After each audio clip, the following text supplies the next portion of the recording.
लोकाभिरामं रणरङ्गधीरं राजीवनेत्रं रघुवंशनाथं कारुण्यरूपं करुणाकरं तं श्रीरामचन्द्रं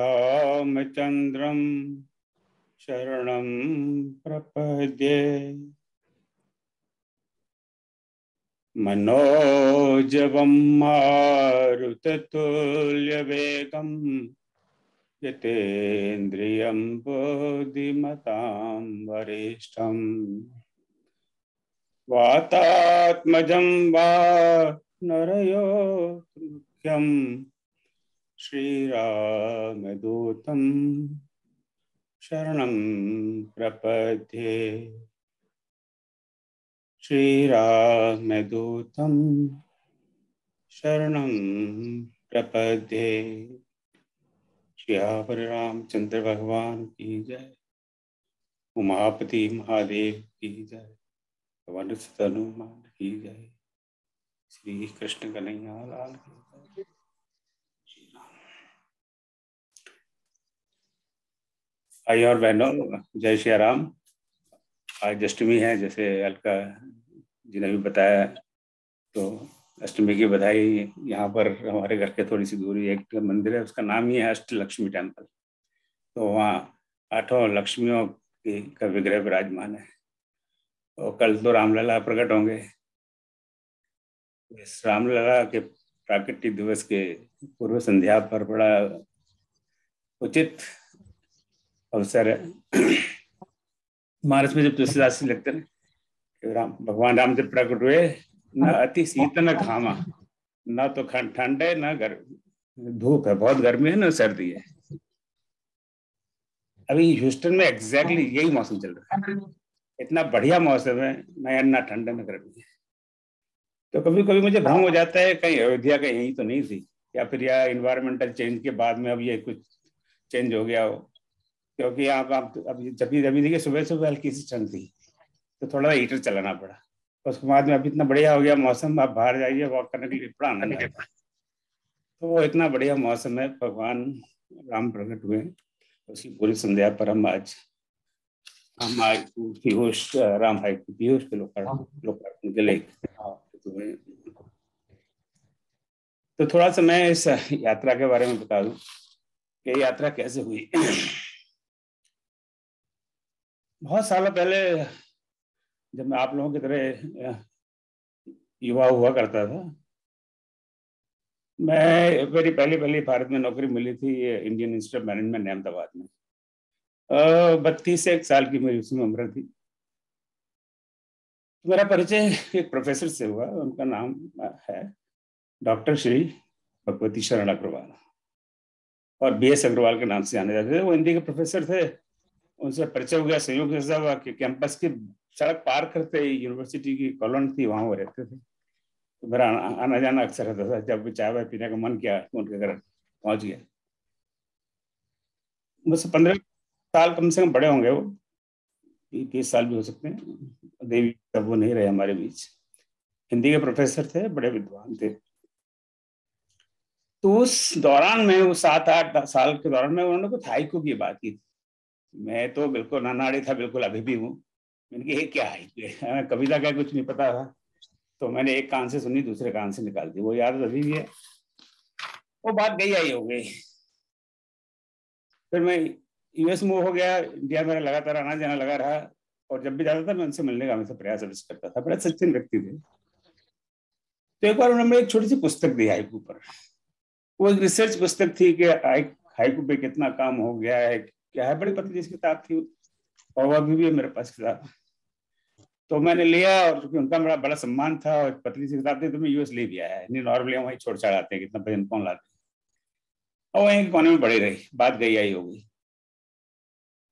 अब जैसे TV शो में होता है ना, 20 साल बाद एकदम परिवर्तन हो जाता है। तो पिछले साल मेरे ख्याल से 12 जून को एक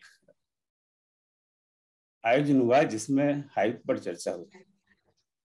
तो मुझे लिंक मुझे मिला आई थिंक शार्दुला जी द्वारा, तो मैंने कहा चलो मैं भी आज सुनता हूँ क्या बात हो रही है। तो वहाँ व्योम जी ने हाइकू पर बात की कि ये हाइकू ये चीज है, तो मुझे थोड़ी रुचि जागृत हुई और मैंने थोड़ा समझने का प्रयास किया और इनका फोन नंबर भी मुझे मिल गया, उनसे बात भी की। इनकी बड़ी कृपा रही, इन्होंने मुझे थोड़ा थोड़ा क्या बहुत कुछ ज्ञान दिया। वो 12 जनवरी थी, आज 9 अप्रैल है, यानी 10 महीने के अंदर एक व्यक्ति जो बिल्कुल अनाड़ी था, इसको हाइकू के बारे में कुछ नहीं बना, वो आज के सामने एक हाइकू पुस्तक का एक संपादक। अब ये एक राम की कृपा है या कुछ और, या आप ही सोच लीजिए। मैं कोई ये दावा नहीं करता कि मैं कोई हाइकू जानता हूँ या मैं कोई कविता या कविता करने के या कवि के कोई लक्षण नहीं, पर ये राम जी की कृपा ही है कि जो एक बिल्कुल ही अनपढ़ अनाड़ी, जिसको हाइकू हाइकू में क पे छोटी ऊ की मात्रा लगती है, बड़े ऊ की मात्रा लगती है, ये नहीं पता है, वो इस स्टेज पर आ गया। तो ये राम जी की असीम कृपा है और आप सबकी कृपा है, विशेषकर व्योम जी आपकी कृपा है और आप सबकी है, जिन्होंने समय समय पर मुझे मार्गदर्शन दिया कि हम इस परिस्थिति में आ चुके। मैं कहना ये चाहता हूँ कि जब मेरे जैसा अनभिज्ञ अनाड़ी इस तरह का काम कर सकता है, तो आप सब तो बहुत बड़े विद्वान हैं, इतनी बढ़िया बढ़िया कविताएं लिखते हैं, इतने बढ़िया बढ़िया हाइकू लिखते हैं, इतनी बड़ी बड़ी रचनाएं लिखते हैं, तो आप कहाँ से कहाँ तक कितना बड़ा काम कर सकते हैं। तो एक अंग्रेजी में कहते हैं ना, टेक अवे। तो आज की सभा का एक टेक अवे ये होना चाहिए कि सभा के बाद में आप सब इस काम को आगे बढ़ाएं और बहुत परमात्मा ने हमारे अंदर क्षमता दी है। वो भी हम रामचरितमानस से जानते हैं, हनुमान जी चुपचाप बैठे हुए थे जब विश्वामित्र जामवंती जी याद दिला रहा है, कहा चुप साध रहे हो, अरे चुपचाप क्यों बैठा हुआ है। तो आप इस समय चुपचाप इसलिए बैठे हुए हैं क्योंकि हमने कहा आप म्यूट रहे हैं, पर आप मीटिंग के बाद में अनम्यूट होकर खूब जोर जोर शोर से काम करें और बहुत काम करेंगे आप सब। तब कुछ मित्रों से बात हुई, तो हमने सोचा एक हम लोग राम हाइकू पर एक गोष्ठी रखते हैं, क्योंकि मन तो कुछ राम में रमा हुआ है, कुछ और बात सूझती नहीं। तभी व्योम जी से कुछ संदेश आया था कि 4 दिसंबर को हाइकू दिवस मनाया जाता है। मैंने ये क्या चीज है हाइकू दिवस, तो उन्होंने बताया कि हाइकू दिवस दिन क्यों मनाते हैं, चलो उसी दिन हम राम हाइकू गोष्ठी रखते हैं। 4 दिसंबर को राम हाइकू गोष्ठी हुई, उसमें करीब 60 मित्रों ने भाग लिया देश विदेशों से और भिन्न भिन्न प्रकार के हाइकू प्रस्तुत किए। और उस गोष्ठी के बाद में फिर मन में भाव आया कि कौन हम अच्छे अच्छे राम हाइकू पर कोई संकलन करें और एक पुस्तक का आयोजन करें। तो उसी की प्रेरणा से आज ये पुस्तक तैयार हुई है और आपके सामने प्रस्तुत है। फिर भी हमारे कई मित्रों के मन में दुविधा थी कि अब राम पर भला हाइकू कैसे लिखा जा सकता है, हाइकू का तो कुछ और ही हिसाब किताब है। तो फिर हमने फिर भी मुझे को पकड़ा कि मुझे आइए आइए आइए, आप इस पर जरा एक सेमिनार कहें या गोष्ठी कहें, आप बताएं हमें राम हाइकू क्या हो, राम पर हाइकू कैसे लिखा जाए, रामायण पर हाइकू कैसे लिखा जाए। तो 6 फरवरी बिल्कुल 2 महीने पहले, 2 महीने 3 दिन पहले राम हाइकू कैसे लिखें इस पर एक सभा हुई, जिसमें व्योम जी ने हमें बताया सिखाया कि राम हाइकू के कैसे लिखा जा सकता है। और वो इसके बारे में स्वयं अनुभव के बारे में स्वयं कहेंगे, मैं तो क्या कहूँ। तो ये इसकी यात्रा है। फिर एक संपादक मंडल का गठन हुआ जो आप सबको जानते हैं, आदरणीय अलका जी, मधु जी, अभय जी और विनीता जी, ये सब लखनऊ के। लखनऊ का बायस ज्यादा है यहाँ पर लखनवी हैं, इनका तो बड़ा विशेष सम्मान रखना पड़ता है। और फिर चित्रा जी सिंगापुर में, आज उनका स्वास्थ्य कुछ ठीक ना होने से शायद ना जुड़ पाए। और शैल अग्रवाल जी यूके में, वो थोड़ा देर से जुड़ेंगे क्योंकि इसी।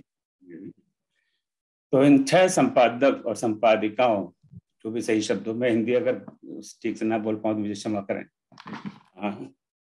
इन्होंने सारा काम किया है। सारे जो भी हाइकू का चुनाव हुआ, उनका संकलन हुआ, पुस्तक बन रही है। इन 6 बहनों का इसमें 100% काम है। मेरा काम तो एक डाके की तरह इधर से चिट्ठी उधर भेजना, उधर से चिट्ठी इधर भेजना। तो आप सबका मैं बहुत बहुत आभारी हूँ। अब थोड़ा सा पुस्तक के बारे में बता दूं, विषय से बाद में बात करेंगे। आपको पता है इसमें 1008 मन में ये भाव है, 1008 हाइकू का संकलन, तो प्रभु कृपा से 1008 हाइकू है। संयोग से इसके 151 कवि हैं, इनके हाइकू हैं, और संयोग से, बिल्कुल संयोग से इसमें 11 देशों से कवि हैं। तो 1008 को मन में भाव आया, तो उसके लिए थोड़ा प्रयास करके हमने वो नंबर को फिट किया है। पर बाकी तो कुछ दैवी कृपा ही है कि ऐसे शुभ नंबर आ गए 151 और कवि और 11 देश। हाइकू हमने दो भागों में विभाजित किया। एक तो जो हाइकू है, जो अब हाइकू क्या है उस पर मैं यहाँ बात नहीं करूंगा, और उसका मेरे पास कोई अधिकार भी नहीं है। एक तो जो बिल्कुल स्वतंत्र हाइकू है, हाइकू तो हाइकू को स्वतंत्र होना चाहिए, वो स्वतंत्र कविता है। थोड़ा सा हमने थोड़ा सा उसमें से लिबर्टी लिए, छूट लिए। तो बिल्कुल जो स्वतंत्र हाइकू कहे जाते हैं वो 688, और बाकी हाइकू मानस के विभिन्न प्रसंगों पर हैं, जैसे राम विवाह है, या धनुष, हनुमान जी की लंका की यात्रा है, या उनका बाल्यकाल आदि आदि, या शबरी का प्रसंग है। तो ऐसे 27 प्रसंगों पर हाइकू हैं, और उनमें कुल मिला के मैंने 420 हाइकू हैं, कुल 1008 हाइकू। इसके अलावा बात, ये प्रश्न मेरे मन में हमेशा रहता है कि ये राम की हम बात करते हैं, राम है कौन? ये एक 2.5 साल 3 साल पुरानी बात है। ऐसे में जयपुर में था, तो कोटा में एक बड़ी कवियत्री है, उनसे मेरा परिचय हो, यहाँ पर उनकी बेटियां रहती थी, आई थी, मिला था। तो उनका, अच्छा भाई साहब अभी आप आए हो, आप कोटा आइए, और कोटा मेरा जाना भी था, हमारी एक साली रहती है, तो फिर कुछ राम जी पर कुछ कार्यक्रम, आठ कार्यक्रम रखते हैं, मेरे घर के रखिए, मैं तो हमेशा सुनने के लिए तत्पर हूँ। तो उन्हें आप बोला, आप एक वक्ता बनेंगे? मैंने कि मैं तो है ही, धंधे से मेरा काम है, मैं प्रोफेसर हूँ, हमें ऐसा मौका मिल जाए हम कहाँ छोड़ते हैं। तो आप क्या किस विषय बोलेंगे? तो पता नहीं क्या देवी प्रेरणा हुई, सॉरी मैं कुछ ज्यादा लंबा बोल रहा हूँ। मैंने कहा मैं इसे बोलूंगा राम कौन है। अब मुझे मुझे मेरी मति भ्रमित हो गई, क्या हुआ, अब राम कौन है, इस पे बोलना बोलना कोई सरल काम नहीं, और मुझे तो कोई ना ज्ञान है ना कुछ नहीं, पता नहीं मैंने कह दिया कि राम कौन है। मैं पहुंच गया, और मैं बड़ा कांप रहा था, और मंच पर जब बोलने के लिए कहा, मैंने कितना समय मुझे बोलने के लिए? तो बोला आपके लिए समय कोई मर्यादा नहीं है। बड़ा विनम्रता से कहा होगा उन्होंने, और मैंने उनकी बात को एकदम लिटरली ले लिया कि जहाँ से की मर्यादा नहीं तो बोले जाओ, और प्रोफेसर को क्या है, माइक मिलना चाहिए, और मैं बोलते ही चला गया। बाद में मेरी पत्नी ने इतना मुझे डांटा, नॉर्मली मेरी पत्नी कभी मुझे सुनने के लिए नहीं आती, वो एक अपवाद था, तो वो आई थी, उतना मुझे बाद में डांटा कि आपको होश है, आपने कितने घंटे बोला है। तो तभी से मेरे मन में ये प्रश्न आ रहा है कि राम कौन है, अभी भी प्रश्न है। तो इसी प्रश्न को मैंने एक हाइकू के रूप में यहाँ पे डाला था, आप लोगों ने देखा होगा, कि आप इस प्रश्न का उत्तर दीजिए। तो उसमें जो जो उत्तर आए, उसमें से 10 चुनकर, एक तो मेरा प्रश्न, वो भी हाइकू ग्रुप में, और 10 उसके उत्तर हाइकू ग्रुप में, उसको हमने इस किताब के पहले ही पेज पे डाल दिया, पेज 1। तो वो हुए फिर 11 हाइकू, वो भी 11 की संख्या। इसके अलावा बिल्कुल बिगिनिंग में एक प्रश्न है कि हमारे लिए हाइकू, मेरे लिए हाइकू क्या है, तो वो मैं अभी आज उसके बारे में बात नहीं करता। तो इस तरह इस पुस्तक की रचना है। 1008 हाइकू में से करीब 25% हाइकू उन मित्रों के हैं जो भारत से बाहर विदेशों में रह गए हैं, वहाँ बस गए हैं, वहाँ रह रहे हैं, और बाकी करीब 1/4, और बाकी 3/4 भारत में हमारे जो मित्र रह रहे हैं उनके हैं। तो इसका एक ओवरऑल स्ट्रक्चर है। अब थोड़ी सी बात तो मैं जो रिव्यू प्रोसेस की करना चाहता हूँ। मुझे नहीं पता कि एग्जैक्टली हमें कुल टोटल कितने हाइकू मिले, उसकी हमने काउंट नहीं रखी गई, पर मेरा ऐसा अंदाज है कि करीब करीब 3000 हमें हाइकू मिले होंगे करीब। और वो सारे हाइकू की प्रोसेस ये रही कि जब भी आपके हाइकू आए,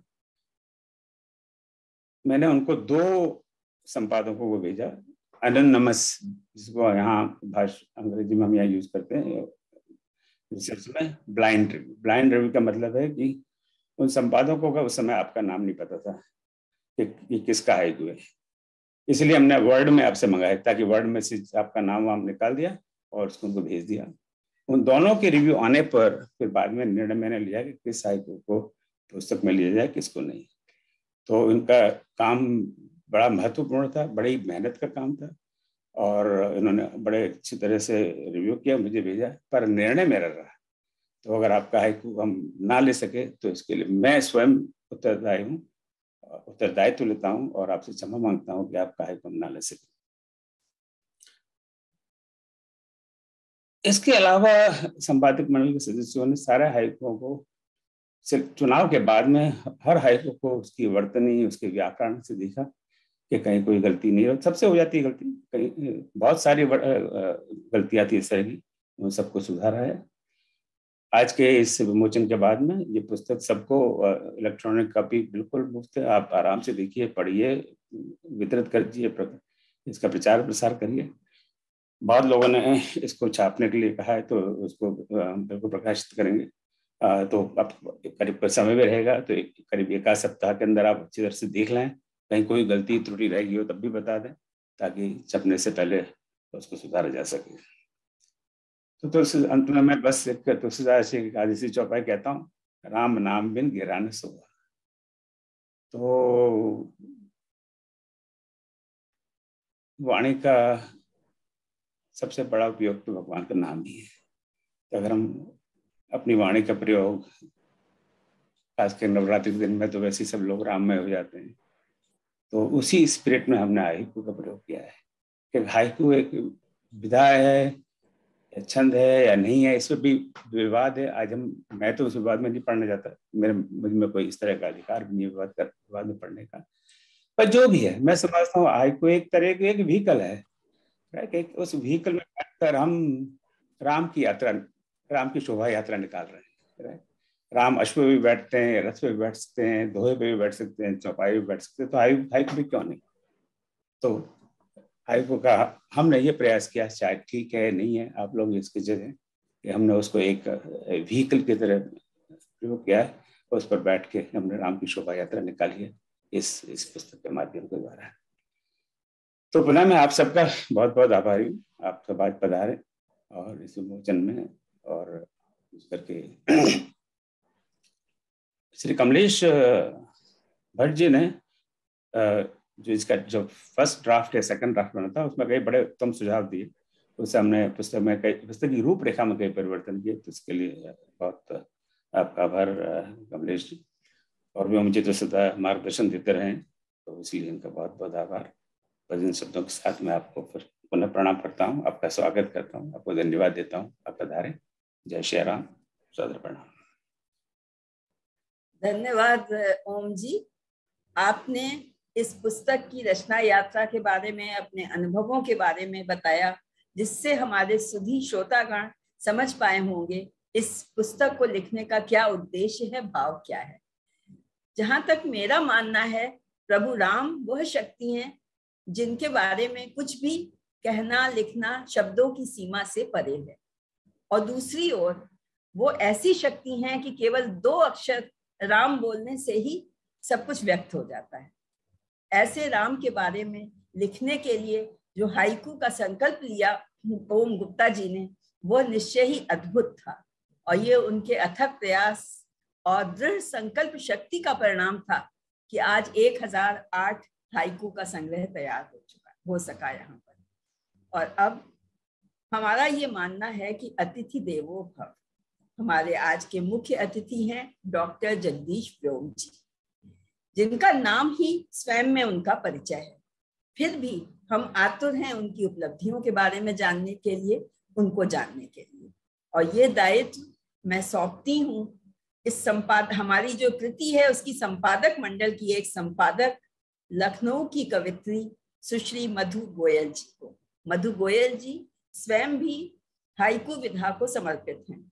उनसे मैं विनम्र आग्रह करूंगी कि अपने मुख्य अतिथि का परिचय दें और उनको आज के प्रमुख कार्य लोकार्पण के लिए आमंत्रित करें।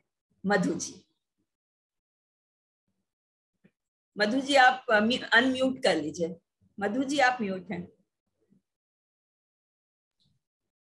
धन्यवाद अलका जी। आदरणीय व्योम सर, कमलेश सर, ओम जी और यहाँ उपस्थित सभी राम भक्तों को मैं नमन करती हूँ। आदरणीय ओम जी के अथक प्रयासों से आज हमारा राम हाइकू पीयूष का कार्य संपन्न हुआ है, जो कि हम सबके लिए हर्ष का विषय है। और मैं इसके लिए अपने आप को भाग्यशाली मानती हूँ कि पुस्तक विमोचन के अवसर पर आदरणीय व्योम सर को आमंत्रित करने का मुझे अवसर मिला। जैसा कि मैं सोचती हूँ, व्योम सर का कोई परिचय देने की कोई आवश्यकता नहीं है। जैसा कि अलका जी ने भी कहा है कि उनका नाम ही अपने आप में उनका परिचय है। और मेरा मानना है कि उनका लेखन कार्य और उनका व्यक्तित्व, जिसमें उनकी सादगी, अनुशासन, उनकी लगन, कर्तव्य निष्ठा और जो कार्य के प्रति समर्पण है, वो सब कुछ शामिल है। यही उनका परिचय और पहचान दोनों है। फिर भी आज यहाँ इस पुस्तक के लोकार्पण के अवसर पर मैं उनकी कुछ महत्वपूर्ण उपलब्धियां औपचारिक रूप से सबके साथ साझा करना चाहूंगी। सेवानिवृत्ति के बाद से व्योम सर निरंतर लेखन कार्य और हिंदी की सेवा में समर्पित हैं। आपके गीत, नवगीत, लघु कथा, कहानी, बाल कविताओं, बाल उपन्यास, शोध लेख, व्यंग समीक्षा आदि का अनेक स्तरीय पत्र पत्रिकाओं में समय समय पर प्रकाशन होता रहा है और विभिन्न रेडियो और दूरदर्शन केंद्रों से प्रसारण भी होता रहा है। सीबीएसई की कई पुस्तकों में, पाठ्यक्रम की पुस्तकों में आपकी बाल कविताएं और बाल कहानियां प्रकाशित हैं।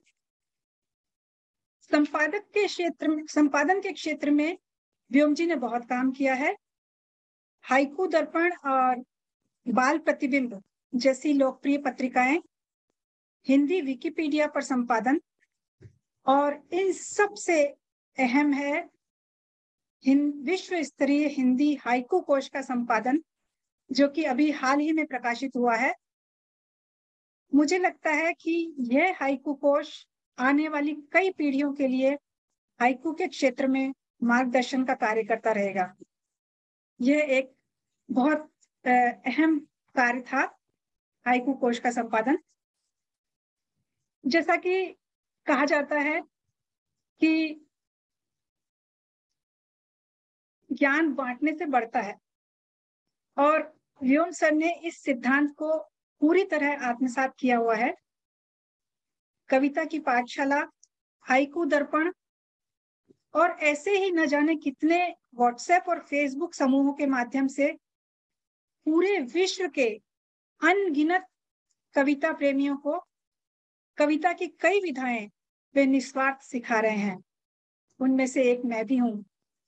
मुझे हाइकू, नवगीत, माहिया, इन सब विधाओं का नाम भी नहीं पता था। आपने मुझे सिखाया, उसके लिए मैं आपकी हमेशा हमेशा आभारी रहूंगी। और ये मेरा प्रयास रहेगा कि मैं आपसे हमेशा कुछ नया सीखती रहूं। इतना कहकर मैं अपनी बात समाप्त करती हूँ और आदरणीय व्योम सर को पुस्तक के विमोचन और अपनी बात रखने के लिए उन्हीं के एक बहुत खूबसूरत से राम हाइकू के साथ आमंत्रित करती हूँ। हाइकू है, तोड़ देती हैं घरों को मंथराएं बात बेबात। तोड़ देती हैं घरों को मंथराएं बात बेबात। व्योम जी सर, आपका स्वागत है पुस्तक के विमोचन के लिए। धन्यवाद जी, बहुत धन्यवाद सभी को। पहले तो नमस्कार, राम राम। ये सब राम जी की ही उनके चरित्र की जो व्यापकता है। मैथिली शरण गुप्त ने एक बार कहीं लिखा है कि राम तुम्हारा चरित्र स्वयं ही काव्य है, राम तुम्हारा चरित स्वयं ही काव्य है, कोई कवि बन जाए सहज संभाव्य है। तो राम कथा और राम का चरित्र इतना व्यापक, इतना विस्तृत है कि इसमें सभी को कुछ न कुछ मिल जाता है। यद्यपि जो भी हर व्यक्ति है, हर रचना का है, उसकी अपनी अभिरुचि होती है, उसकी अपनी एक विचार धारा होती है। तो ऐसी अब तक लोक में कोई ऐसा चित्र, कोई ऐसी कथा नहीं है जिसमें सबको अपना अपना अपने हिसाब से देखने के लिए कुछ न कुछ न मिल जाए। राम में सब कुछ है, वहां के पात्रों में, क्योंकि लंबी हो जाएगी, सब लोग परिचित ही हैं, तो इसलिए हर विधा में उन पर लिखा गया है। कोई ऐसी विधा नहीं है जिसमें नहीं लिखा गया हो, कोई ऐसी भाषा नहीं है जिसमें या तो मूल लेखन हुआ है, नहीं हुआ है तो उसमें अनुवाद हुआ है। दुनिया भर की भाषाओं में राम कथा पर, राम काव्य पर अनुवाद होते रहे हैं। ओम जी को भी ये प्रेरणा मिली, ये उनकी विशेषता है कि उन्होंने हाइकू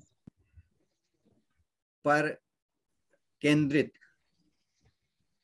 यह एक पुस्तक जो तैयार करवाई है, इसके लिए उनकी जितनी प्रशंसा की जाए उतनी कम है। संपादक मंडल में मुझे पता है कि जो लोग हैं उन्होंने कितना परिश्रम किया है। निश्चित रूप से किसी पुस्तक के चयन में और विशेष रूप से रचनाओं को छांटने में सबसे अधिक परिश्रम उसी में लगता है, सबसे अधिक दिमाग लगाना पड़ता है। तमाम रचनाओं में जो त्रुटियां होती हैं बर्तनी की, वो एक बार अगर आप देख करके निकल जाएं तो शायद दोबारा पकड़ में नहीं आए, इसलिए उसको 2-3 लोग जब देखते हैं तब पकड़ में आती है। और मुझे ये अच्छी तरह से पता है कि मधु गोयल जी को बर्तनी देखने में महारत हासिल है। बहुत सारी गलतियां ढूंढती हैं कि हाइकू कोश के समय भी हमने आपकी सेवाएं ली थी, तो आपने ये बहुत अच्छा किया। और इसलिए मैंने 2 बार देखा तो मुझे कहीं उसमें गलतियां भी दिखी नहीं। हो सकता है कि 1-2 त्रुटियां हो भी, लेकिन नहीं है। तो ये एक बहुत बड़ी बात है कि, और ये जो संख्या है 11 देश, 151 हाइकूकार, 1008 हाइकू, ये अपने में संयोग है। 1008 तो गिन करके किए होंगे, लेकिन जो 11 देशों से आए ये शायद संयोग ही रहा होगा, क्योंकि किसी देश से या जो शामिल हैं वहां तो ये एक बहुत ही महत्वपूर्ण ग्रंथ आया है। और हाइकू के इतिहास में राम कथा पर ये पहला संकलन है, ये मैं कहना चाहूंगा। क्योंकि फुटकर रूप से तो लोगों ने लिखे हैं, बहुत सारे लिखे हैं, किसी एक व्यक्ति ने लिखा है, लेकिन इतने सारे लोग मिलकर के किसी एक संकलन को राम काव्य पर, राम कथा पर लिखें, तो ये पहली बार हुआ है। और ह्यूस्टन में बैठ करके ओम जी पूरी दुनिया के लोगों को, सबको राम पर हाइकू लिखवाते रहे और लिखते रहे। राम कौन है, उनका एक हाइकू चल रहा था तो लोग उस पर लिख रहे थे कि राम क्या है, कोई कुछ लिख रहा था, कोई कुछ लिख रहा था। तो ये सारी चीजें तमाम तरह की पढ़ने के लिए प्रेरित करती हैं। राम काव्य पर इतना लिखा गया है, बहुत सारा ऐसा है कि लोग केवल उसको कैसेट या उसको अब तो कैसेट या तो उसमें लगा देते हैं और फिर वो चलता रहता है, काम करते रहते हैं, तो उसमें क्या आ रहा है इससे मतलब नहीं होता है ज्यादातर। लेकिन जब आप इस तरह का कोई प्रश्न छोड़ते हैं, जब इस तरह का कोई संपादन के लिए काम करते हैं, जब आप कहते हैं कि हाइकू आपको लिखना है, तो लोगों को पढ़ना पड़ता है, क्योंकि राम की कथा में क्या है, कहाँ से आपको कोई ऐसी चीज निकालनी है जिस पर आपको कुछ लिखना है, तो ये अधिक महत्वपूर्ण है। तो ओम जी ने ये सारा एक सूत्रधार की तरह से ये सारा कार्य किया है, उन्हें बहुत सारी बधाइयाँ। और मैं तो ये चाहूँगा कि निकट भविष्य में कभी ओम जी ह्यूस्टन में रामचरित भवन में इन सबको बुलाएं, वहाँ एक हवाई जहाज अलग से तैयार करें, जैसे पुष्पक विमान, और उसका सबको भर करके लाओ और फिर वहां बैठ करके हम लोग चर्चा करें। हो सकता है कि ये भी कभी कोई ऐसा दिन आए राम की कृपा से। तो मैं बहुत बहुत आपको बधाई देता हूँ।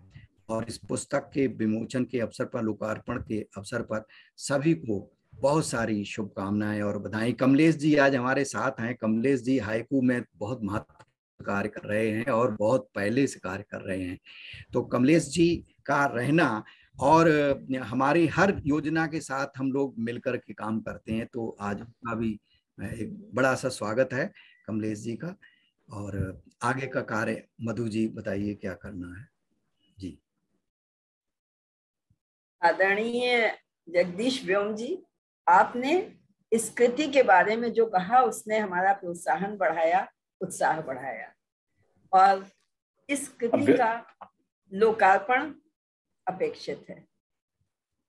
आदरणीय ओम जी, इस कृति को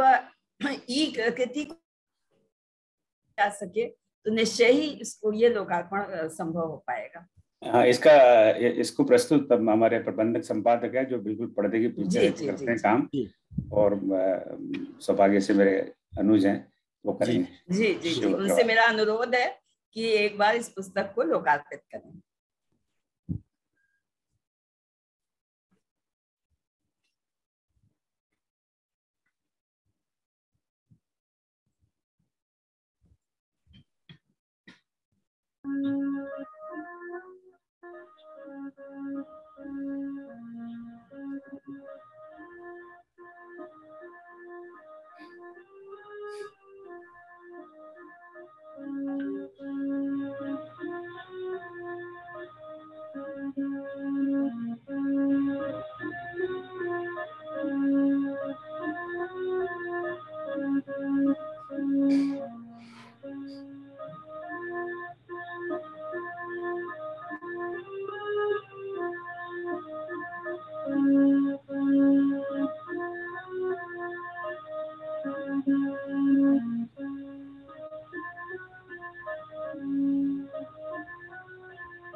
आप सबसे अनुरोध है कि करतल ध्वनि से इस पुस्तक का स्वागत करिए।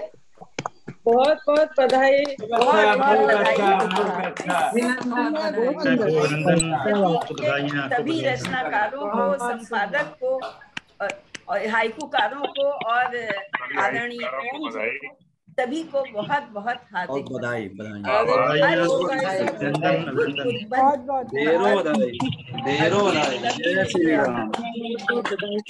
आज ज्ञान और भक्ति के सागर में एक नया प्रकाश स्तंभ स्थापित हुआ है जो निश्चय ही ज्ञान और भक्ति का आलोक जग में फैलाएगा। हमारे डॉक्टर जगदीश व्योम जी ने इस पुस्तक के बारे में अपने विचार जो प्रस्तुत किए उससे हम प्रोत्साहित हुए और हमें आशा है कि इसी प्रकार अपना अमूल्य योगदान आदरणीय मुख्य अतिथि जगदीश व्योम जी सदा देते रहेंगे और हम सबको बताते रहेंगे कि हम लोग किस प्रकार से और आगे बढ़ें। और क्योंकि उनके आने से हम लोगों का प्रोत्साहन बढ़ा, हमारा ज्ञान बढ़ा और हम सब आतुर थे उनसे इसकी परिकल्पना और कृति के बारे में जानने के लिए। और आपने अपना अमूल्य समय दे के हमको जो ज्ञान की इस गंगा में डुबोया है, उसके लिए आपका बहुत बहुत हार्दिक आभार। किसी भी कृति के सृजन का प्रथम सोपान है उसका प्रकाशन, दूसरा सोपान होता है उसका लोकार्पण। लेकिन उस कृति की सार्थकता और सफलता तभी होती है जब वह एक समीक्षक की दृष्टि में खरी उतरती है। आज के हमारे कार्यक्रम के विशिष्ट अतिथि हैं श्री कमलेश भट्ट कमल जी।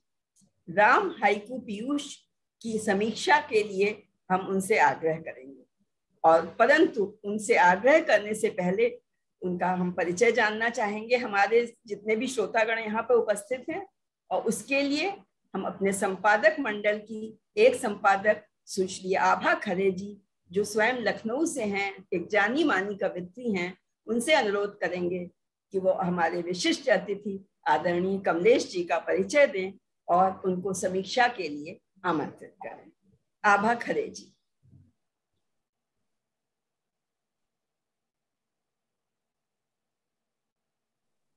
बहुत बहुत धन्यवाद अलका जी। आदरणीय व्योम जी, आदरणीय कमल जी, आदरणीय ओम जी और सभी साथी हाइकूकारों को मेरा वंदन अभिनंदन। जब से हाइकू विधा में रुझान हुआ है, तब से ही व्योम जी और कमलेश भट्ट कमल जी से सीख रही हूँ। व्योम जी ने जहाँ प्रकृति का सूक्ष्म अवलोकन कर वहां से हाइकू रचने की प्रेरणा और सिखाया है, वहीं कमलेश जी ने हाइकू को मानवीय संवेदना से जोड़ना, उनके हाइकू पढ़कर हाइकू में कैसे मानवीय संवेदना को भी जोड़ा जा सकता है, ये सीखा उनसे। आज के इस पावन लोकार्पित कृति राम हाइकू पीयूष पर समीक्षात्मक वक्तव्य के लिए मैं बहुत ही आदर और विनम्रता के साथ आमंत्रित करती हूँ आदरणीय कमलेश भट्ट कमल जी का। आप सुल्तानपुर उत्तर प्रदेश से हैं, वर्तमान में ग्रेटर नोएडा गौतम बुद्ध नगर में निवास करते हैं।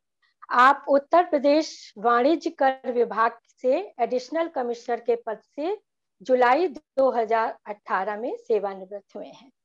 आपकी कुल 21 कृतियां प्रकाशित हो चुकी हैं, जिसमें 4 कहानी संग्रह, 4 गजल संग्रह, 4 यात्रा वृतांत, 1 हाइकू संग्रह, 2 साक्षात्कार संग्रह तथा बाल साहित्य की 5 कृतियों सहित गजल पर एक सैद्धांतिक कृति शामिल है।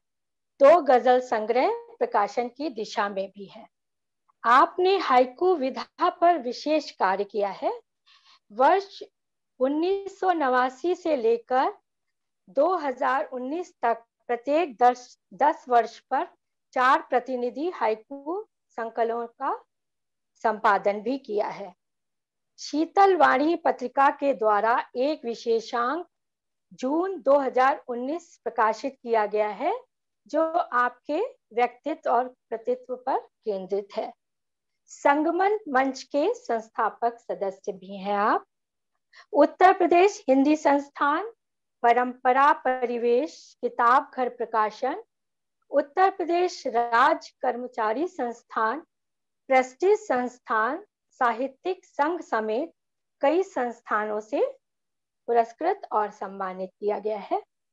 कुछ राज्यों की जूनियर कक्षाओं के पाठ्यक्रमों में आपकी रचनाएं संकलित हैं। आपकी कुछ रचनाओं का उर्दू, नेपाली, मराठी व अंग्रेजी में अनुवाद किया गया है। आपने कई देशों की यात्राएं भी की हैं। आदरणीय कमलेश भट्ट जी के एक हाइकू के साथ मैं उनका मंच पर स्वागत करती हूँ। हाइकू है, असीम राम ससीम सागर से राह मांगते। असीम राम ससीम सागर से राह मांगते। कमलेश जी, आपका स्वागत है। धन्यवाद आभा जी, आपने बहुत विस्तार से हमारा परिचय दिया। सबसे पहले आप सबको रामनवमी की शुभकामनाएं। और उसके बाद शुभकामना राम हाइकू पीयूष के प्रधान संपादक ओम गुप्ता जी को, जिन्होंने ये अवसर दिया हम सभी रचनाकारों को इस पुस्तक के रूप में राम कथा पर केंद्रित हाइकू का संपादन करके। उनके पूरे संपादक मंडल को बधाइयां, जिन्होंने इस कृति को इतनी जल्दी सामने लाने के लिए अपना अथक परिश्रम किया। जैसा व्योम जी ने जिक्र किया कि ये राम कथा पर केंद्रित पहला हाइकू संकलन है, तो ये एक बड़ी परिघटना है। इस किताब के बाद मैं समझता हूँ दूसरी विधाओं, दूसरे महाकाव्यों, दूसरे ग्रंथों पर भी केंद्रित करके कुछ हाइकू संकलन आ सकते हैं। हमने अपनी भूमिका में लिखा एक जगह कि इस पे अभी तक राम कथा को लेकर 2 काम हुए हैं पहले, वो लेकिन अनुवाद के काम थे। पहला काम किया राधेश्याम जी ने, स्वर्गीय राधेश्याम, जो हाइकू के बड़े रचनाकार थे रुड़की के। इन्होंने रामायण का अनुवाद किया हाइकू में। इसका उल्लेख मिलता है हाइकू 1989 की प्रस्तावना में प्रोफेसर सत्यभूषण वर्मा ने किया है इसका। दूसरा एक उल्लेख मिलता है टोक्यो विश्वविद्यालय में है प्रोफेसर तेइजी सकाता, वो फॉरेन लैंग्वेजेस स्टडीज विभाग के प्रोफेसर हैं। उन्होंने भी रामचरितमानस का हाइकू अनुवाद करने का काम शुरू किया था। वो काम किस स्तर पर है ये पता नहीं है, लेकिन ये जो संकलन है हमारा राम हाइकू पीयूष, ये बिल्कुल अलग तरह का है, क्योंकि इसमें स्वतंत्र हाइकू अधिकांश है। 688 स्वतंत्र हाइकू है और 320 जो है वो विषय केंद्रित हाइकू है। मैं समझता हूं कि किसी भी लेखन के लिए जैसे सरस्वती की कृपा जरूरी होती है, ऐसे ही हमें लगता है कि राम पर हाइकू लिखने के लिए राम की कृपा जरूरी थी। अब ये कृपा किसको कितने मात्रा में मिल पाई, किस रूप में मिल पाई, उसी के हिसाब से हाइकू हमारे अच्छे बने हैं या जैसे भी है। मैं स्वयं बड़े पशोपेश में था कि मैं क्या राम पर हाइकू लिख पाऊंगा, और मेरा पशोपेश ये भी था कि तुलसी ने ऐसा क्या छोड़ दिया है जिस पर हम हाइकू लिख सकते हैं। रामचरित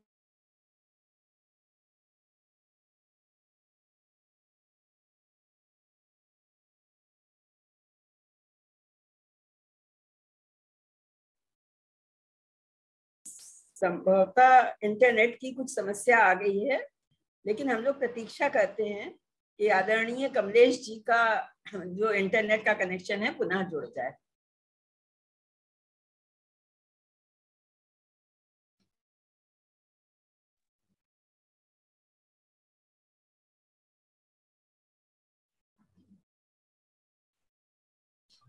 दोबारा जोड़ रहे हैं। आदरणीय कमलेश जी दोबारा जुड़ने का प्रयास कर रहे हैं। इंटरनेट की जो कनेक्टिविटी की प्रॉब्लम है वो हमारी व्यवस्था है, और इस समस्या का सामना हमको प्रायः करना पड़ता है।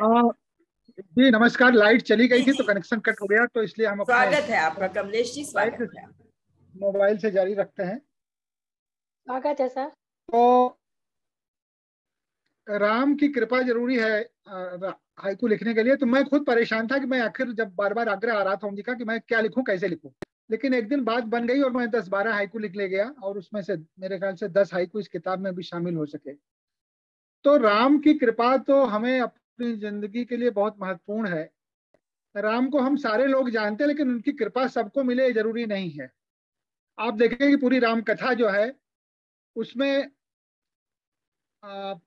निषाद राज केवट, सबरी, उसके बाद हनुमान जी, उसके बाद सुग्रीव और जटायु, इन सबको राम के बारे में पता था, उनके चरित्र के बारे में पता था, लेकिन अब उनके साक्षात्कार के लिए, उनकी कृपा पाने के लिए उन्हें काफी लंबी प्रतीक्षा करनी पड़ी, और उसके बाद जाकर सबको राम के दर्शन होते हैं, उनकी कृपा मिलती है और सबकी जिंदगी फिर बदल जाती है। तो मैं समझता हूँ कि अभी हम लोगों पर राम से तो हमारा परिचय है, लेकिन राम की कृपा ठीक से हमारे ऊपर नहीं अभी आई है हाइकू के संदर्भ में, क्योंकि हम देख पा रहे हैं कि जब हम किसी विषय पर हाइकू लिखने बैठते हैं तो हमारी चुनौतियां और सीमाएं बढ़ जाती हैं। पहली सीमा तो 17 अक्षर की होती है, वो 17 अक्षर तो हमारे लिए एक बड़ी सीमा बनाते हैं, लेकिन उन्हीं 17 अक्षरों में ही हमें कमाल भी करना होता है। लेकिन हमारी जो चुनौतियां बढ़ती इस बात से बढ़ती हैं कि हम एक तो मौलिक चीज दे पाए। हम ये देख रहे हैं कि हम लोगों ने जितना कुछ लिखा है इसमें, जो सारे हाइकू आए हैं, उसमें से बहुत सारे हाइकुओं में हम लोगों ने यथा स्थितियों का वर्णन किया है। उन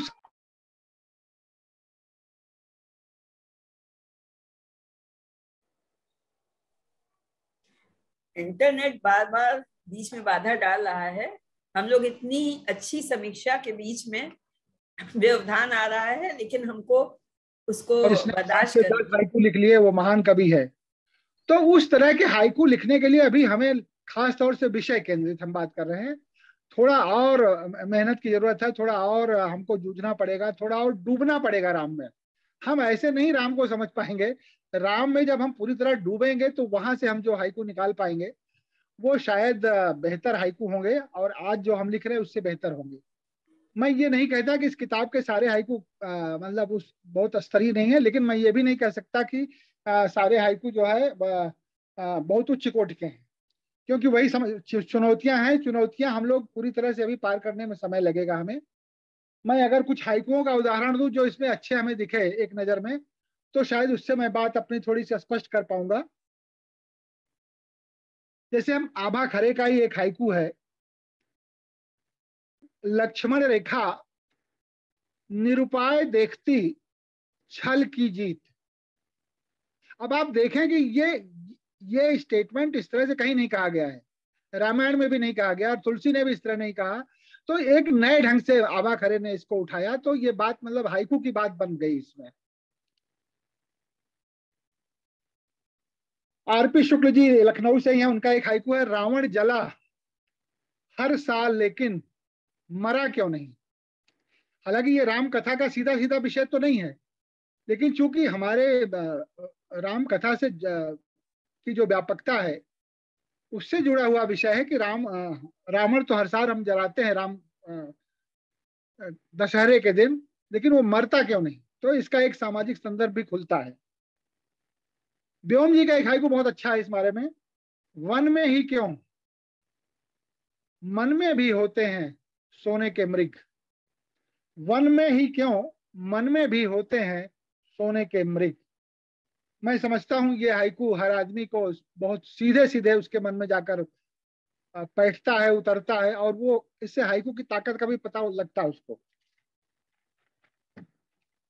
एक हाइकू और है उनका, राम नेमा राज भोपाल के हैं, गंगा में नौका बड़भागी केवट पार उतरा।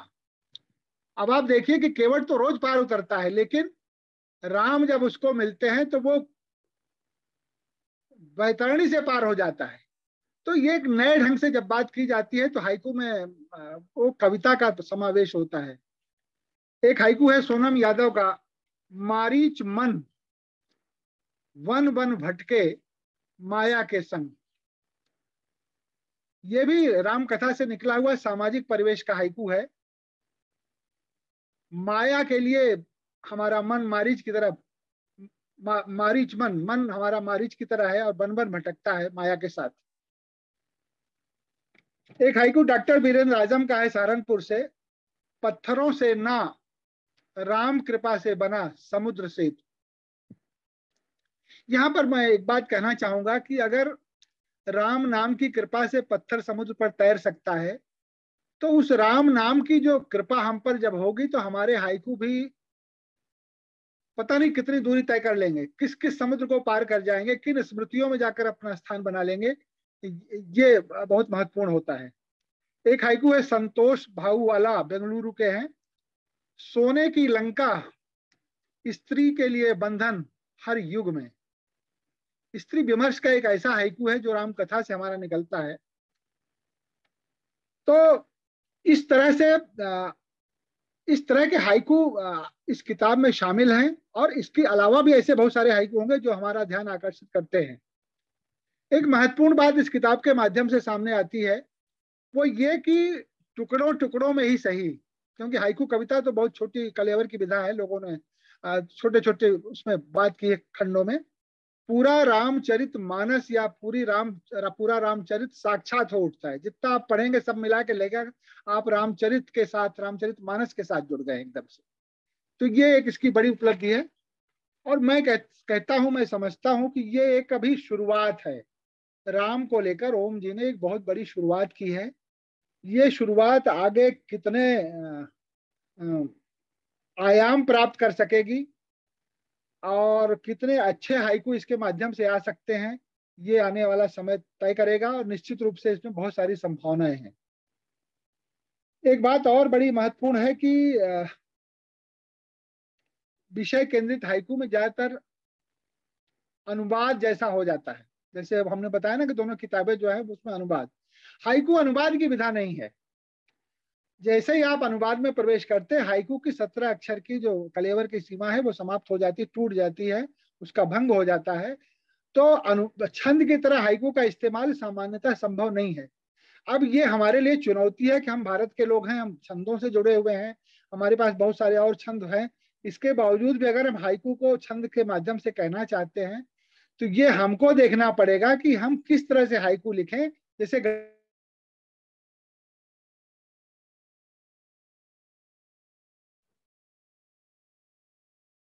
आदरणीय कमलेश जी का इंटरनेट पे जो है वो व्यवधान आ गया है इसमें, और हम लोग उसकी प्रतीक्षा करते हैं। जैसे बताया कि उसकी पूरी हाइकू तो सिर्फ 17 अक्षर में सारी बात कर लेनी हमको आपको। तो ये एक बड़ा महत्वपूर्ण मामला है कि हम उसको छंद की तरह इस्तेमाल करें या ना करें, लेकिन जब भी करें तो हम देखें कि वो उसमें हाइकू की आत्मा भी सुरक्षित रहे और हम अपनी बात को भी ठीक ढंग से कह पाए। तो मैं समझता हूं कि आज के इस आयोजन के लिए मैं बहुत बधाई देता हूं इसके संपादक मंडल को, खासतौर से प्रधान संपादक ओम गुप्ता जी को, उनके अनुज शिव प्रकाश अग्रवाल जी को, जिन्होंने इसको इतनी तन्मयता के साथ लगकर इसका प्रकाशन किया है। अभी ई पत्रिका पुस्तक के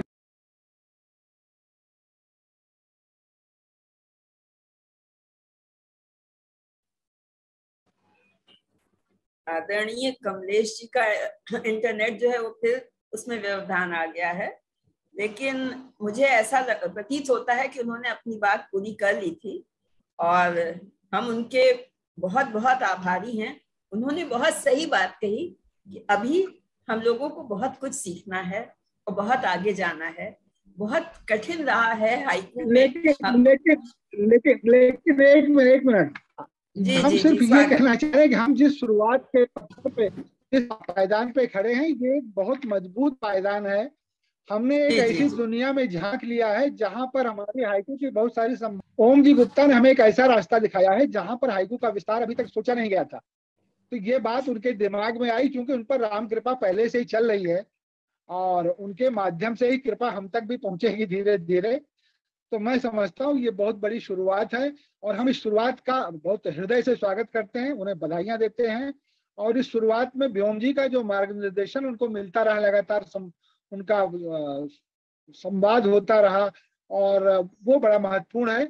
और मैं समझता हूँ कि आगे इसके बहुत सारे नए आयाम खुलेंगे। मैं एक बार सबको पुनः राम की शुभकामनाएं देता हूँ, संपादक मंडल को और ओम जी गुप्ता को इस पुस्तक के संपादन के लिए बधाइयां देता हूँ।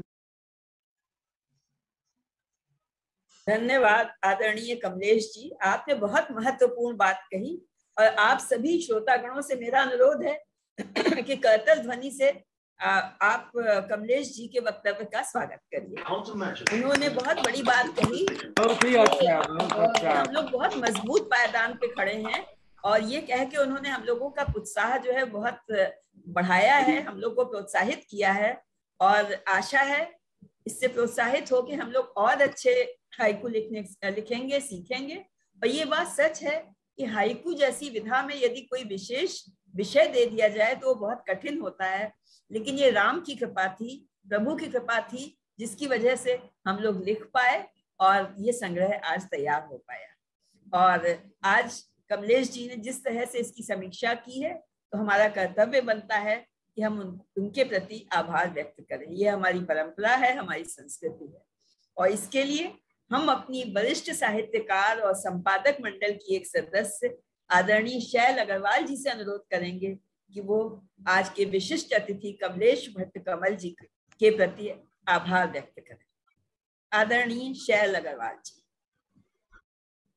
स्वागत है आपका। धन्यवाद, धन्यवाद अलका जी, धन्यवाद कमलेश जी।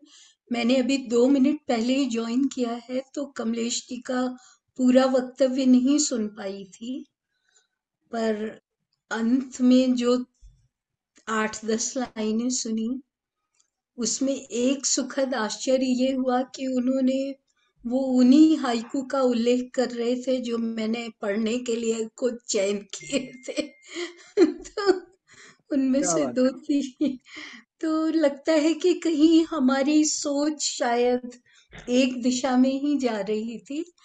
आपने हम सबको प्रोत्साहित किया और किताब पढ़ी पूरी। पहली तो यही इसी बात के लिए आभार कहना चाहती हूँ, क्योंकि ज्यादातर लोग पलट के विवेचना कर देते हैं, पर आपने उसको ध्यान से पढ़ा और हमें प्रोत्साहित किया। एक एक हाइकू पे आपने अपने भाव रखे। उम्मीद है मैं YouTube पे देखूंगी आपका पूरा वक्तव्य, पर बहुत सारगर्भित रहा होगा, इसमें कोई दो राय नहीं हो सकती। आप हमारे बीच आए, ये हमारा गौरव है, और ऐसे ही आपका वरद हस्त और आपका साथ और सहयोग बना रहेगा। इन्हीं शुभकामनाओं के साथ मैं अपने तहे दिल से आपको पुनः पुनः आभार देती हूँ इस खूबसूरत और ज्ञानवर्धक समीक्षा के लिए। धन्यवाद कमल जी। धन्यवाद धन्यवाद धन्यवाद शैल जी, आपने अपने दायित्व का निर्वहन बहुत अच्छी तरह से किया और कार्यक्रम अपने उत्कर्ष की ओर है। और मुझे विश्वास है कि यहाँ पर बैठे हुए सभी श्रोतागण जो हमारे पटल पर उपस्थित हैं, वो इस कृति के संपादक मंडल से भी मिलना चाहते होंगे और उनके अनुभव जानना चाहते होंगे, उनसे कुछ उत्कृष्ट जो चयनित हाइकू हैं वो सुनना चाहते होंगे, क्योंकि संपादक मंडल जो है उसने अधिकतर हाइकू जो है वो पढ़े हैं और उसमें से कुछ ऐसे अवश्य रहे होंगे जो हर एक को अपने स्तर पे अच्छे लगे होंगे। तो किसको कौन से हाइकू अच्छे लगे, आइए इसके बारे में जानना चाहते हैं हम। तो इसके लिए मैं आदरणीय ओम जी को आमंत्रित करती हूँ कि वो आए और अपने संपादक मंडल से इस पटल पर उपस्थित सभी श्रोतागणों का परिचय करवाएं। बहुत बहुत धन्यवाद आपका अलका जी। देखिए, मैंने आरंभ में आपसे कहा था कि जो सारा पुस्तक बनी है इसका सारा श्रेय संपादक मंडल के मेरे सब साथियों को जाता है।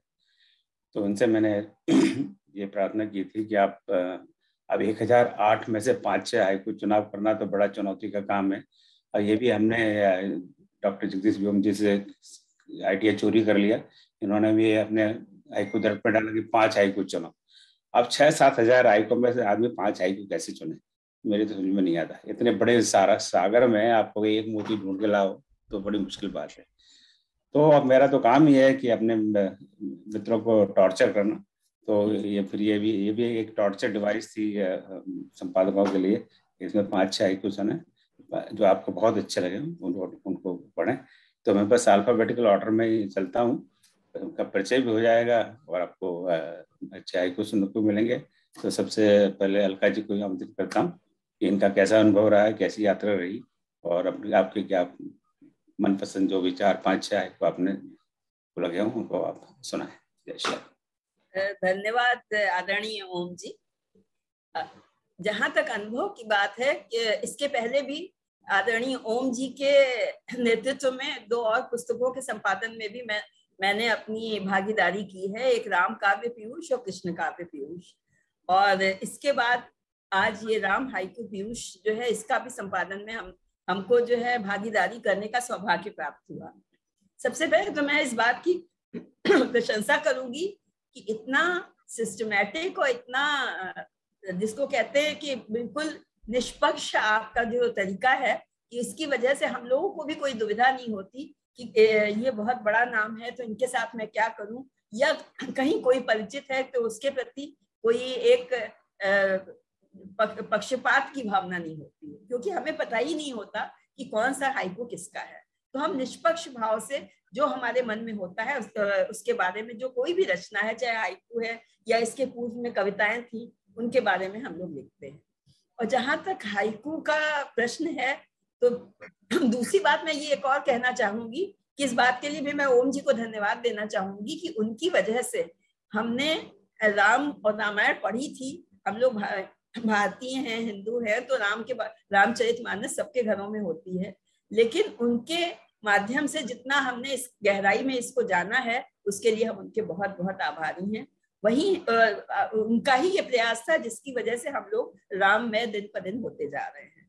और ये हाइकू में प्रयोग तो निश्चय ही बहुत अद्भुत और नया प्रयोग था, और ये ओम जी का ही मतलब श्रेय इनको जाएगा, इन्हीं के उसका था, इन्हीं के लिए संभव था कि इसमें हाइकू लिखवा सके हम लोगों से।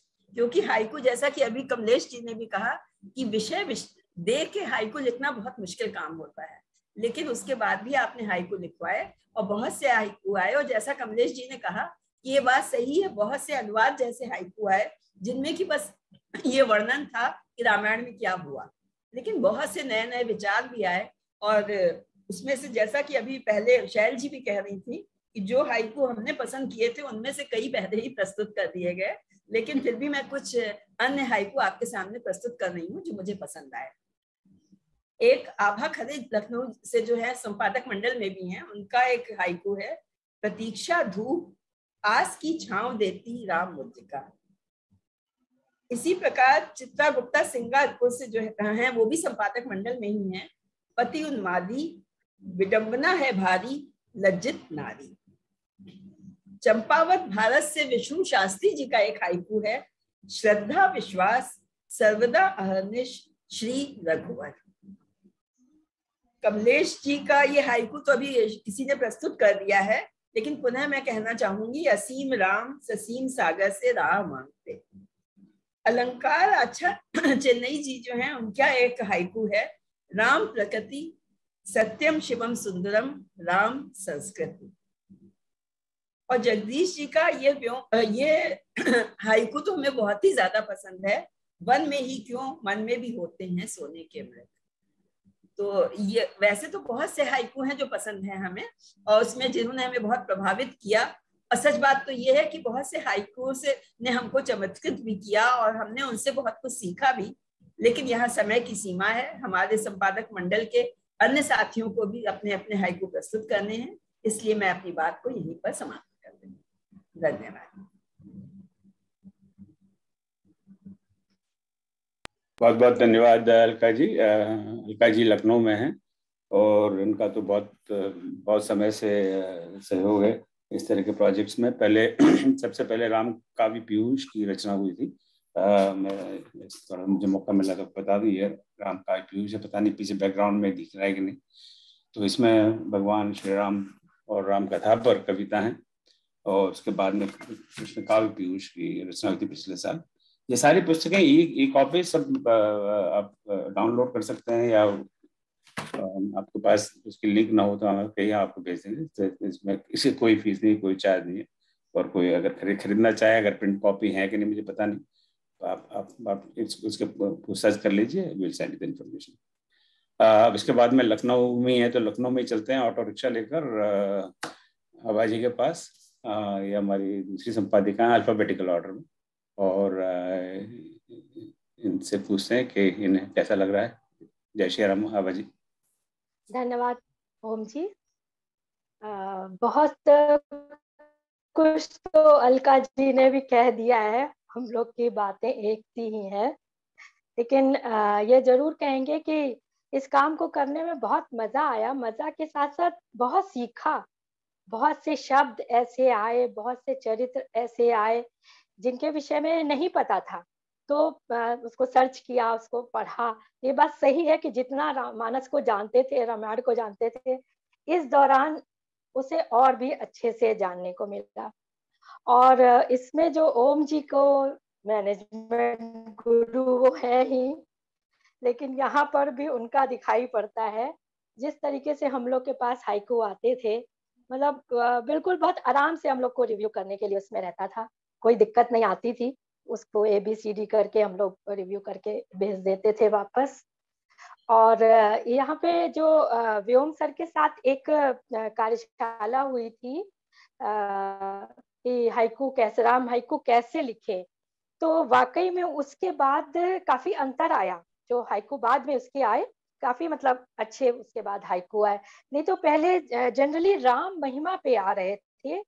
राम महिमा तो है ही सर्वोपरि, लेकिन और जगहों से भी हाइकू उठाने थे, तो राम महिमा पे फिर वो उसको सेलेक्ट करना थोड़ा मुश्किल हो रहा था।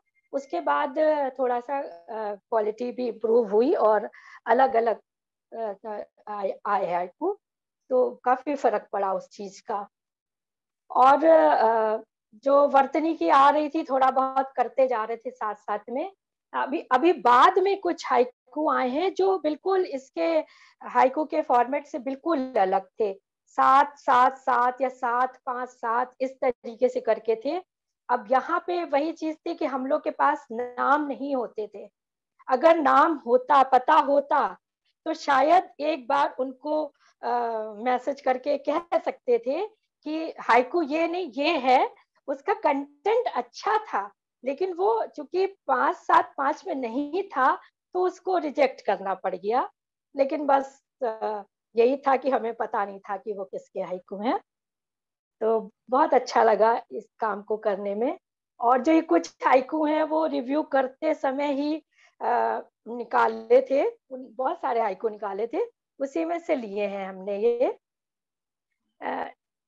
इसमें एक हाइकू है, सुरसा मुख रोज ही तो जीवन एक परीक्षा।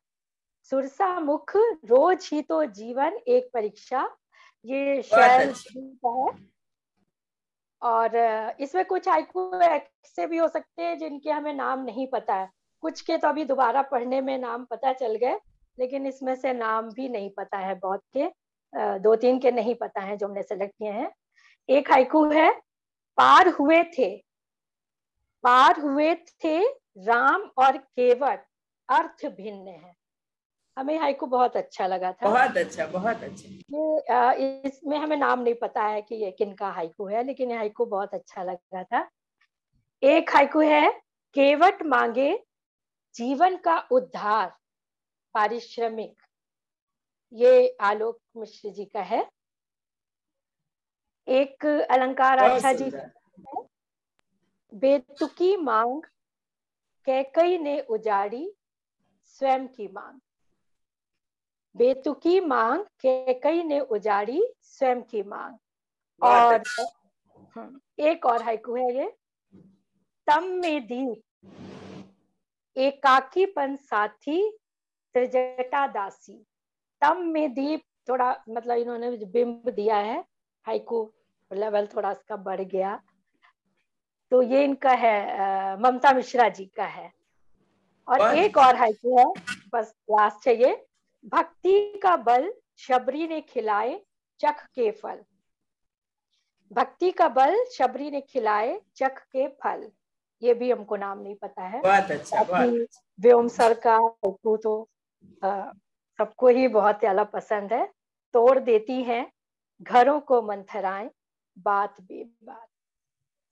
धन्यवाद अलका जी। बहुत सुंदर, बहुत बहुत बहुत धन्यवाद अभय जी। अब आगे बढ़ते हैं। हमें जाना था सिंगापुर, और आज सडनली सिंगापुर की फ्लाइट कैंसिल होगी तो हम सिंगापुर नहीं पहुंच पाएंगे। चित्रा जी जरा अस्वस्थ हैं तो नहीं आ पा रही, उनका भी बहुत बड़ा योगदान है इस यज्ञ में।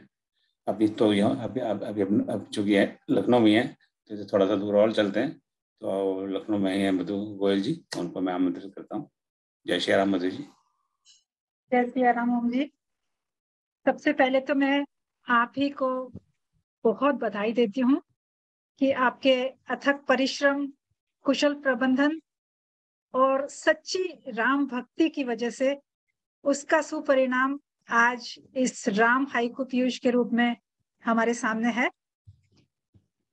एक छोटा सा विचार दिमाग में आने से लेकर पुस्तक के रूप में साकार रूप लेना, और वो भी इतने कम समय में, ये निस्संदेह अकल्पनीय था। जब पहली बार ओम जी ने ये प्रस्ताव रखा कि राम या रामायण पर हाइकू लिखे जाएं, तो पहले तो सुनकर बहुत हैरानी हुई कि ये कैसे संभव होगा। फिर जब उन्होंने खुद लिखकर बताए, कुछ और लोग ने भी लिखे, तो ये लगने लगा कि हाँ, रामायण की रूपरेखा तो एक दिमाग में है ही, तो थोड़ी और जानकारी हासिल करके कोशिश करके लिखे जा सकते हैं। कोशिश की तो कुछ हाइकू लिख भी डाले और इस पुस्तक में भी छपे।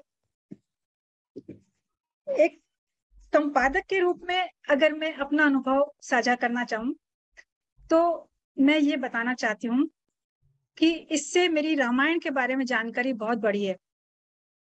कुछ हाइकू ऐसे आए जिनके बारे में मुझे कुछ भी मालूम नहीं था, कोई जानकारी नहीं थी।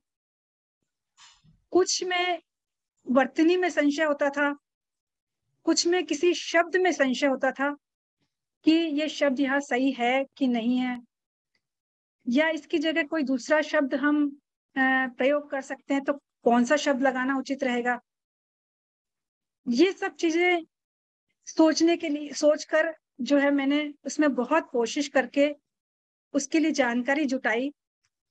मुझे मन में हमेशा ये बात भी रहती थी कि कहीं मैं ऐसा ना हो कि किसी के बहुत सही और अच्छे हाइकू को अपने अज्ञानवश या नासमझी से रिजेक्ट कर दूं।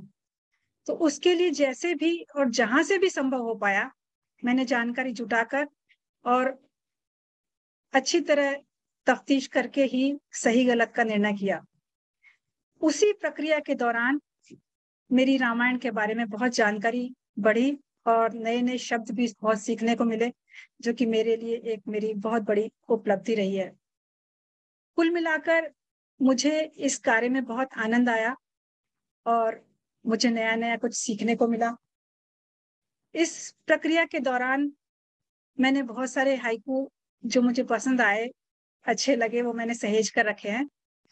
कुछ हाइकू उसमें से मैं यहाँ सुनाना चाहूंगी। सबसे पहले मैं सुना रही हूँ आदरणीय कमलेश भट्ट कमल जी का हाइकू है। राम से नहीं अभिमान से हारा ज्ञानी रावण। राम से नहीं अभिमान से हारा ज्ञानी रावण। एक ओम जी का हाइकू है जो मुझे बहुत अच्छा लगा, डाकू वाल्मीकि के लिए लिखा है उन्होंने। कुख्यात डाकू रामायण लिख दी राम कृपा से। कुख्यात डाकू रामायण लिख दी राम कृपा से। एक सुरंगमा यादव जी का हाइकू, बहुत सुंदर तरीके से इन्होंने यमक अलंकार का इसमें प्रयोग किया है। हुई अशोक तले सीता देख मुद्रिका। बहुत अच्छा। हुई अशोक तले सीता देख मुद्रिका। एक आभा खरे जी का हाइकू है। पीर अकथ भरा बिछो जल उर्मिला नैन।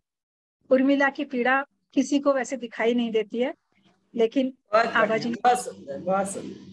पीर अकथ भरा बिछो जल उर्मिला नैन। एक स्वीटी सिंघल सखी जी का एक हाइकू मुझे बहुत अच्छा लगा। रेत लपेटे, बहुत भावपूर्ण हाइकू है। रेत लपेटे कहती गिलहरी मैं भी सेवक। रेत लपेटे कहती गिलहरी सेवक मैं भी। एक अंतिम हाइकू और पढ़ रही हूँ जिसका मुझे नाम नहीं मालूम।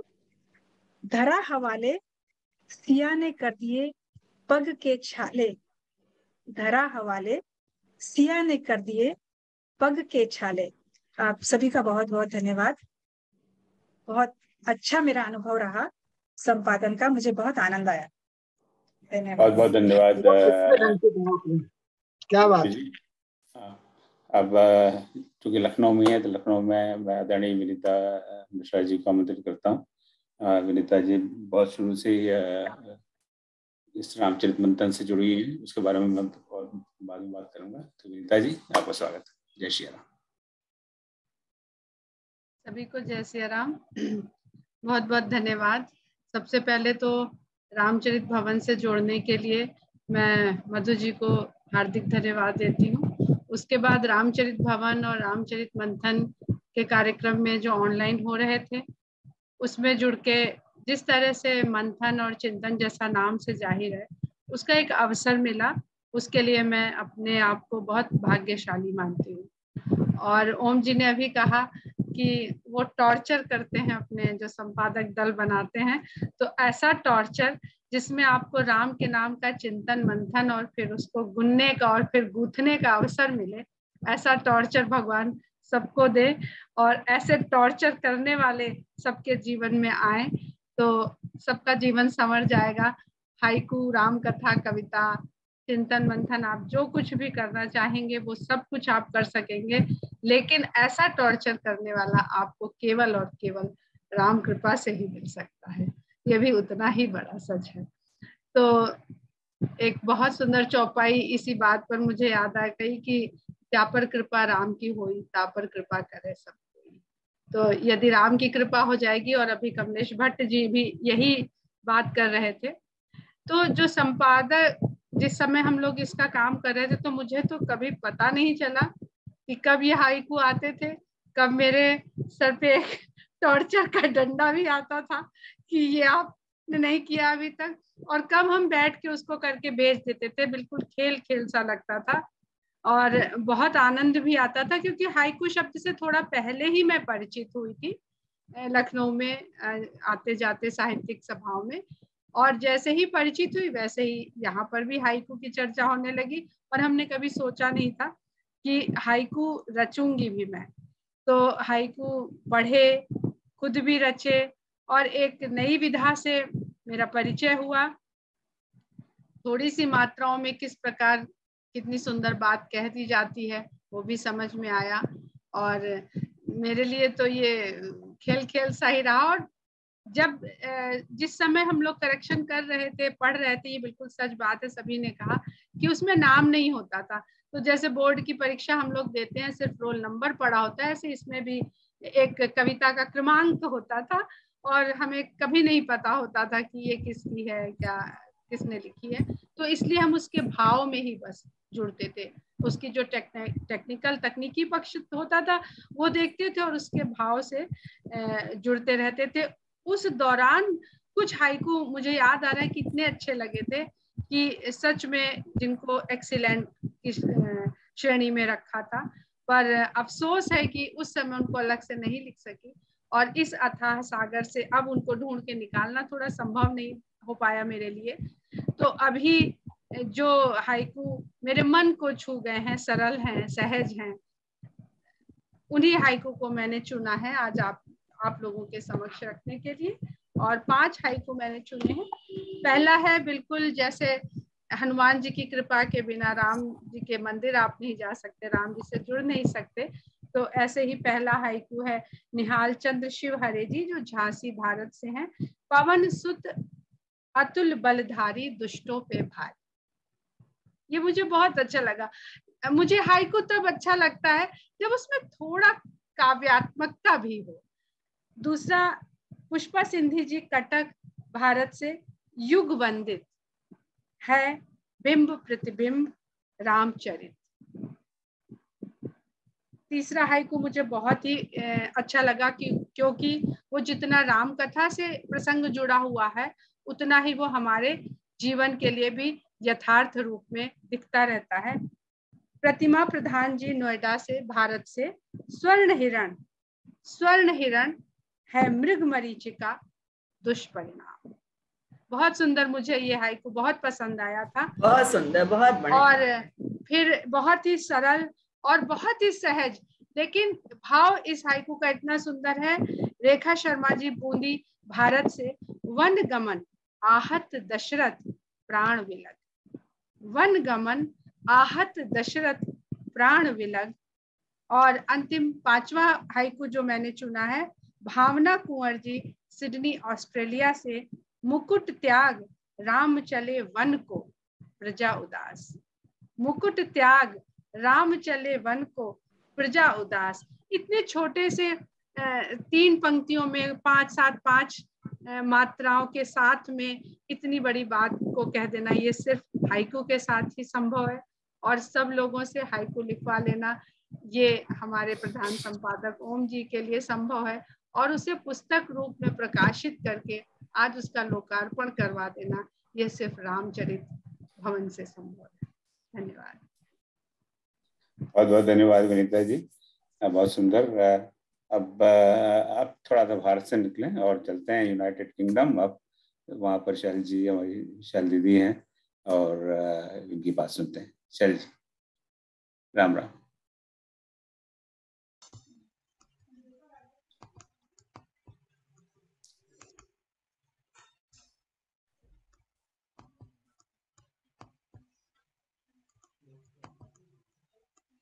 राम राम ओम भाई, सुन पा रहे?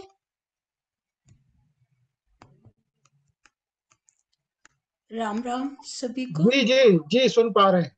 जी सुन रहे हैं आप। स्वागत है आपका शैल जी। मेरे लिए तो ओम भाई से और रामचरित भवन से जुड़ना एक नई दिशा थी सोच के लिए, क्योंकि रामायण को बस एक किताब की तरह ही देखा था, कभी उसमें डूबे नहीं थे। और पिछले 2 साल से जब से जुड़ी हूँ, कई मौके मिल रहे हैं उसमें डूबने को, उसमें उसे समझने को। और तब समझ में आता है कि कितना अथाह सागर ये है।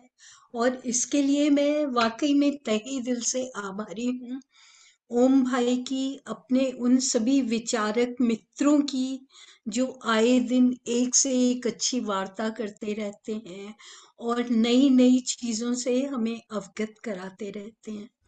जहाँ तक राम हाइकू किताब का सवाल था, इसके पिछली 2 किताबों में भी ओम भाई ने ये मौका दिया था कि उसके संपादक मंडल में साझी रह पाऊं। मुझे कविताएं पढ़ने में बहुत आनंद आता है, क्योंकि उस बहाने हम दूसरे के मन और हृदय से जुड़ते हैं।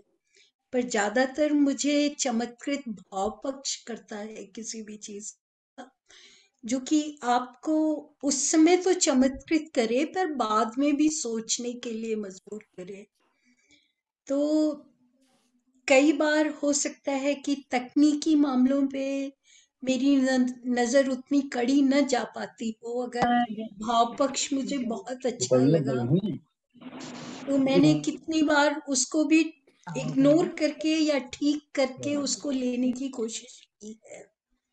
तो मैंने जिन हाइकूस को पसंद किया वो सब ऐसे हाइकू थे जो बाद में भी आपको सोचने को या पढ़ते ही आपके मन को छुए सीधे।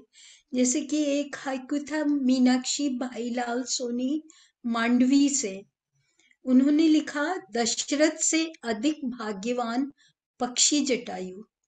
मैं सोचने लगी ऐसा क्यों? फिर समझ में आया कि दशरथ तो अकेले मरे थे अपने बिस्तर में अपने राम को याद करते हुए, और पक्षी जटायु राम की गोदी में मरा था। वाकई में वो दशरथ से अधिक भाग्यवान था। इस हाइकू ने मुझे बहुत टच किया। बहुत अच्छी बात। फिर अगला हाइकू था जो कि अभी कमलेश जी ने भी जिसके लिए कहा, रावण जला हर साल लेकिन मरा क्यों नहीं। वाकई में एक ये जब ज्वलंत सवाल है हम सभी के जीवन में। जाने कितने रावण इधर उधर भटकते रहते हैं, हम जानते हैं पर मार नहीं पाते, खाली एक प्रतीक के कागज के रावण को जला के खुश हो लेते हैं कि रावण मर गया। फिर अगला हाइकू था ये जो रावण जला वाला आरपी शुक्ल लखनऊ से हैं, उनका था। अगला गंगा पांडे जी भावुक प्रतापगढ़ से हैं, उनका है। भरत भाई चाहता हर कोई है स्वयं बाली। ये भी वाकई में सोचने की बात है कि हमारी अपेक्षाएं दूसरों से तो बहुत रहती हैं, पर हम क्या करते हैं उनके लिए। बहुत बढ़िया, सही बात है। तो ये हाइकू भी, इसने भी मेरे मन को छुआ। फिर एक हाइकू जिसने जो सीधे मेरे मन और आत्मा में गया, वो था दीप्ति मिश्रा वापी का, भारत से। मोह न द्वेष पिता आज्ञा विवेश, विशेष तापस वेश। वाकई में यही तो राम के चरित्र का चमत्कार था कि वो हम लोगों की तरह मोह, द्वेष, जलन, क्रोध इस सब में पड़ के नहीं, एक निर्विकार और सात्विक भाव से उन्होंने अपना जीवन जिया। इसीलिए शायद हम उन्हें मर्यादा पुरुषोत्तम कहते हैं। फिर अगला हाइकू संतोष भाऊवाला बेंगलोर का था। इसका भी कमलेश भाई ने जिक्र किया था। सोने की लंका, स्त्री के लिए बंधन हर युग में। हर स्त्री इस बात को मानेगी और आई थिंक किसी न किसी पॉइंट पे जीवन के किसी न किसी पल में सभी का मन करता है कि ये सोने की लंका जला के वो एक खुले उपवन में विचर सके। अंतिम हाइकू मधु खन्ना, ब्रिस्बेन का, ऑस्ट्रेलिया है। शक्ति प्रेम की समाई तिनके में, भक्ति सीता की। इसने भी मेरे मन को बहुत छुआ, क्योंकि वाकई में शक्ति जो होती है वो शरीर से ज्यादा विचारों की होती है। अगर आपके विचारों में दृढ़ता है, समर्पण है, तो आप कोई भी किला फतह कर सकते हैं। राक्षस के मन को भी बदल सकते हैं और उसे जीत सकते हैं, जैसा कि सीता जी ने राक्षसों के बीच में रहकर भी सिद्ध किया। तो हाइकू तो कई थे जो बहुत अच्छे थे। मैंने जानबूझ के किसी परिचित व्यक्ति या अपने संपादक मंडल में से किसी का हाइकू नहीं लिया, क्योंकि मुझे पता था दूसरे मित्र लेंगे ही, उम्मीद है। और हम ये किताब बहुत सुंदर रूप में आई है, इसके लिए मैं शिव भाई को पुनः बधाई देना चाहूंगी। ओम भाई की लगन का और मेहनत का और उनका जो मैनेजमेंट है उससे वाकई में हम सभी बहुत कुछ सीख सकते हैं। और ये हमारा सौभाग्य है कि हमारा उनसे परिचय हुआ। पुनः पुनः सभी को इस शुभ अवसर पर, इस अच्छे अवसर पर बहुत बहुत बधाई के साथ मैं अपनी बात समाप्त करती हूँ। धन्यवाद।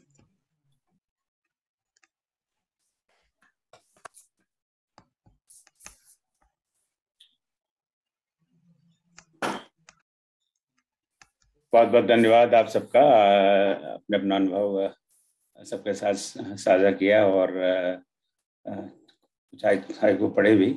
और अगर आपका हाइकू पढ़ा नहीं गया, इसका अर्थ नहीं है कि वो अच्छा नहीं है, उसका दोषी मेरा ही है। क्यों मैंने ये सब संपादकों से विनती की कि 5-6 हाइकू रखिए ताकि बहुत लंबा कार्यक्रम ना हो जाए। तो आपका हाइकू प्रकाशित हो रहा है, इससे ये सिद्ध होता है वो अच्छा है, नहीं तो वो प्रकाश होता ही क्यों। यूँ समझ लीजिए कि 3000 में से 1008 चुने गए हैं, तो वो अच्छा नहीं है तो वो संभव ही नहीं। तो आप सबका बहुत बहुत बधाई।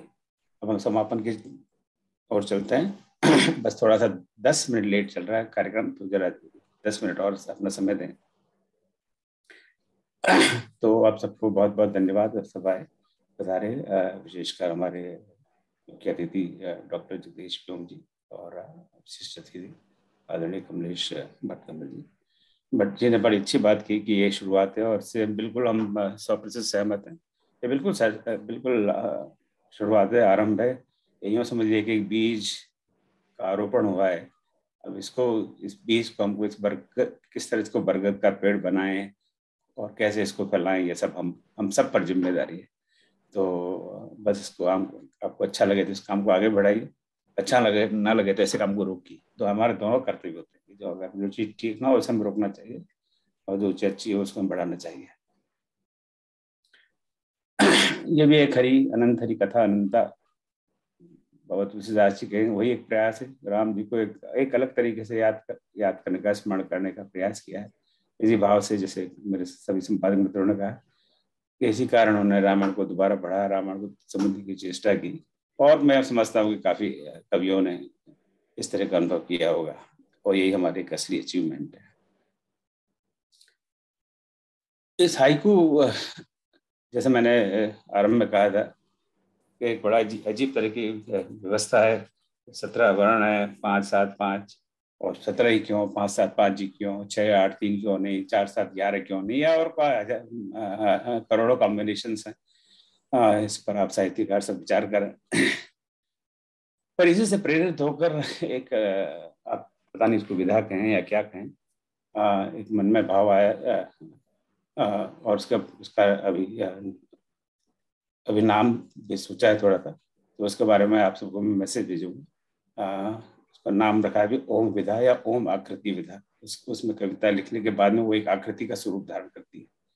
तो बाद में इसके बारे में अभी चूंकि ना समय है ना ही समय भी उचित है इस बात करने के लिए, तो आपको अच्छा लगे तो उसमें इन्वॉल्व करिए। जब हाइकू की रचना, जब हाइकू की जब बात किसी ने सोची होगी, तब लोगों ने बड़ी हंसी मजाक बनाया होगा कि क्या है, अभी भी बात करते हैं क्या है 5 7 5। तो इस बारे में कुछ लोग ऐसा सोचेंगे, और हो सकता है कुछ लोगों को पसंद आए और इसमें बड़ी अच्छी अच्छी रचनाएं बनकर आ गए। तो इसके बारे में आपको बाद जानकारी भेजूंगा। दूसरा एक प्रोजेक्ट इस समय चल ही रहा है, वह है भारत काव्य पीयूष, क्योंकि भारत देश की स्वतंत्रता के 75 साल पूरे हो रहे हैं, और इस अवसर पर वैश्विक हिंदी संस्थान के अंतर्गत हम लोग भारत काव्य पीयूष की रचना कर रहे हैं। आप में से कई लोग अपनी रचनाएं भेज चुके हैं, तो उसकी और जानकारी मैं दोबारा इस ग्रुप में डालूंगा। तो अगर आप भारत के किसी भी विषय पर कोई सुंदर कविता लिखें और लिखी हो या लिखना चाहें तो लिखें और भेजें। प्रोसेस वही है, गूगल फॉर्म, फिर उसकी जो रिक्वायरमेंट उसी हिसाब से भेजें, ताकि हमें एडिट, और वही review process exact same thing. अब तक मेरे ख्याल से करीब 80 कविता उसमें हम लोग चुन चुके हैं, और ज़्यादा इन्फॉर्मेशन आपको मैं भेजता हूँ। रामचरित भवन की विभिन्न गतिविधियां होती रहती हैं। हर शनिवार को हम इसी समय मिलते हैं। अगले शनिवार को 16 अप्रैल है, उस दिन हनुमान जन्म दिवस है। हनुमान जयंती कहने पे बहुत लोग नाराज हो जाते हैं कि जयंती तो नहीं कह सकते हनुमान जी के लिए, क्योंकि वो अभी भी हैं। अब ये भी एक बड़ा व्याकरण का विषय है कि ऐसा सही है कि नहीं, पर उसको उस पर यहाँ पर नहीं करते। हनुमान जयंती या हनुमान जन्मोत्सव या हनुमान जन्म तिथि है, जो भी हनुमान प्रकट दिवस, जो भी आप कहना चाहें, 24 घंटे हनुमान चालीसा का पाठ होगा। तो आप उसमें जुड़े। उसके लिए हर व्यक्ति 20 मिनट हनुमान चालीसा पढ़ेंगे। उसकी सारी जानकारी उनको, जिन्होंने रजिस्टर करवाया, उनको भेज दी गई है। अब हम नए लोगों को नहीं जोड़ सकते, तो पर आप आए, कभी भी आए 24 घंटे के अंदर, और 10 15 20 मिनट जितना समय हो हनुमान चालीसा सुने, और आप लगा दें अपना यूट्यूब पर, और घर में सारा काम करते रहें और हनुमान चालीसा सुनते रहें। 24 घंटे अखंड हनुमान चालीसा का अगले शनिवार को पाठ है। और कल तो रामलला प्रकट होंगे, तो कल तो बहुत बड़े आनंद का दिन है। और कल हम भगवान राम पर लोकगीत का कार्यक्रम रख रहे हैं इसी मंच पर, इसी समय पर। उसमें 25 मैं संगीतकार तो नहीं, पर गायक ब्रज भाषा में, भोजपुरी में, मैथिली में, अलग अलग बोलियों में राम गीत प्रस्तुत करेंगे। तो इसी समय आप जुड़िएगा। तो उसकी लिंक तो यही है जो आपके पास है, उसी लिंक को यूज करें, और उसका भी आमंत्रण आज कार्यक्रम के बाद में हम भेज देंगे। इस पुस्तक की ई कॉपी आज का प्रोग्राम समाप्त होते हैं, या शिव आप तुम चाहो तो एंड में जस्ट लिंक इट, जो ग्रुप है राम हाइकू पीयूष, उसमें इस पुस्तक की कॉपी पोस्ट कर देंगे। आप सब जिनके रचना है, इसको आप ध्यान से देखिए। अभी भी कोई गलती रह गई हो, सुझाव रही हो, क्योंकि ये तो इलेक्ट्रॉनिक कॉपी है, उसको हम सुधार सकते हैं। तो आप कहीं लगे, कहीं भी कोई किसी भी प्रकार की गलती हो, चाहे व्याकरण की, चाहे वर्तनी की, आपकी अपनी रचना में गलती हो, या किसी और की रचना आपको नजर आए, तो उसे हमें बताएं, और ताकि हम उसको सुधार सकें। पर ये हमें ज्यादा से ज्यादा 1 सप्ताह में भेजना है, 1 सप्ताह से अधिक समय न लें। और उसके बाद में फिर आपको इसकी, बहुत लोगों ने डिमांड की है कि इसकी हम प्रिंट करवाएं इस कॉपी, तो इसको हम प्रिंट करवाएंगे। तो शिव इसका पता लगा रहे हैं कि कितना कॉस्ट वॉस्ट पड़ेगा, उस हिसाब से वो इन्फॉर्मेशन भी Ram haiku Piyush WhatsApp group में डाल देंगे। तो आप अपने उचित लगे तो आप 1 कॉपी, 10 कॉपी, 50 कॉपी, जितनी भी कॉपी आप खरीदना चाहें बता दें, तब उसी हिसाब से उतनी कॉपी प्रिंट करवाएं। क्योंकि ज़्यादा कॉपी प्रिंट करवाऊँ और वो पड़ी रहें, उसका तो कोई अर्थ नहीं है। और जो भी वो कॉस्ट होगी, एग्जैक्टली उसी कॉस्ट या कॉस्ट से भी, लागत से भी कम पड़ेगा ये हार्ड कॉपी आपको मिलेगी। इसमें कोई मुनाफा का हेतु नहीं है। इलेक्ट्रॉनिक कॉपी तो फ्री है ही, बाकी सारी किताबें जैसे मैंने आपको पहले बताया था, एक तो यही है, सबसे पहले राम काव्य पीयूष ये पुस्तक प्रकाशित हुई थी, उसके बाद में कृष्ण काव्य पीयूष, ये तो कविताएं हैं इसमें, और फिर एक रामायण के मोती जिसमें लेख हैं हिंदी में और अंग्रेजी में, तो इसका हिंदी और अंग्रेजी दोनों में नाम है। और ये तुलसी रामायण 1008 पंक्तियों में, ये इनके सारे ये कॉपी सब निःशुल्क प्राप्त है, तो जिसको कोई भी कॉपी चाहिए आप बताएं। और अगर प्रिंटेड आप खरीदना चाहें तो सबके भी नॉमिनल प्राइस है, और कितना स्टॉक है मुझे पता नहीं, but you can already acquire. So इतनी मैं आपको जानकारी देना चाहता था, पर आप बस आते रहें और हमारा मार्गदर्शन करते रहें, और अच्छा लगे तो और लोगों को बताएं। ऐसे ही राम का नाम आगे प्रचलित होगा, प्रचार होगा, प्रसार होगा, और हमारे मैं समझता हूँ जीवन भी सफल होगा। सो आप सबको बहुत बहुत पुनः धन्यवाद, विशेषकर आज के संचालिका आदरणीय अलका जी को, जिन्होंने इतनी बड़ी कुशलता से संचालन किया है, और सबको बहुत बहुत मेरा प्रणाम और धन्यवाद। अपना मंच अलका जी को देता हूँ। जय श्री राम। धन्यवाद ओम जी। कार्यक्रम अपने समापन की ओर है। कार्यक्रम की सार्थकता और सफलता तभी है जब हमारे आदरणीय अतिथि अपना अमूल्य समय देकर कार्यक्रम की गरिमा बढ़ाएं और सुधी श्रोतागण कार्यक्रम में सम्मिलित हों। आप सब यहाँ पर सम्मिलित हुए, उसके लिए आपका बहुत आभार। और हमारा कर्तव्य है, शिष्टाचार है, हमारी संस्कृति है कि हम आपका आभार प्रकट करें। और ये गुरुतर दायित्व के निर्वहन हेतु मैं अनुरोध करती हूँ संपादक मंडल की सदस्य सुश्री विनीता मिश्रा जी से। विनीता जी अपने सृजन और कर्म दोनों से राम को समर्पित हैं और आए दिन निरंतर प्रभु राम से संबंधित आयोजन करती रहती हैं। मुझे विश्वास है कि कार्यक्रम के अंत में उनका आभार ज्ञापन इस राममय कार्यक्रम को पूर्णता प्रदान करेगा। आप सबको रामनवमी की हार्दिक शुभकामनाओं के साथ मैं आभार व्यक्त करने के लिए विनीता जी को आमंत्रित करती हूँ। बहुत बहुत धन्यवाद अलका जी आपका। बहुत सुंदर कार्यक्रम आज का राम हाइकू पीयूष इस पुस्तक का जो लोकार्पण हुआ, इसके लिए मैं स्वयं को भाग्यशाली समझती हूँ कि पूरे समिति ने, मंडल ने, परिवार ने मुझे धन्यवाद ज्ञापन या आभार ज्ञापन के लिए मुझे चुना है। तो सबसे पहले इस कृपा के लिए मैं भगवान के चरणों में शीश नवाती हूँ।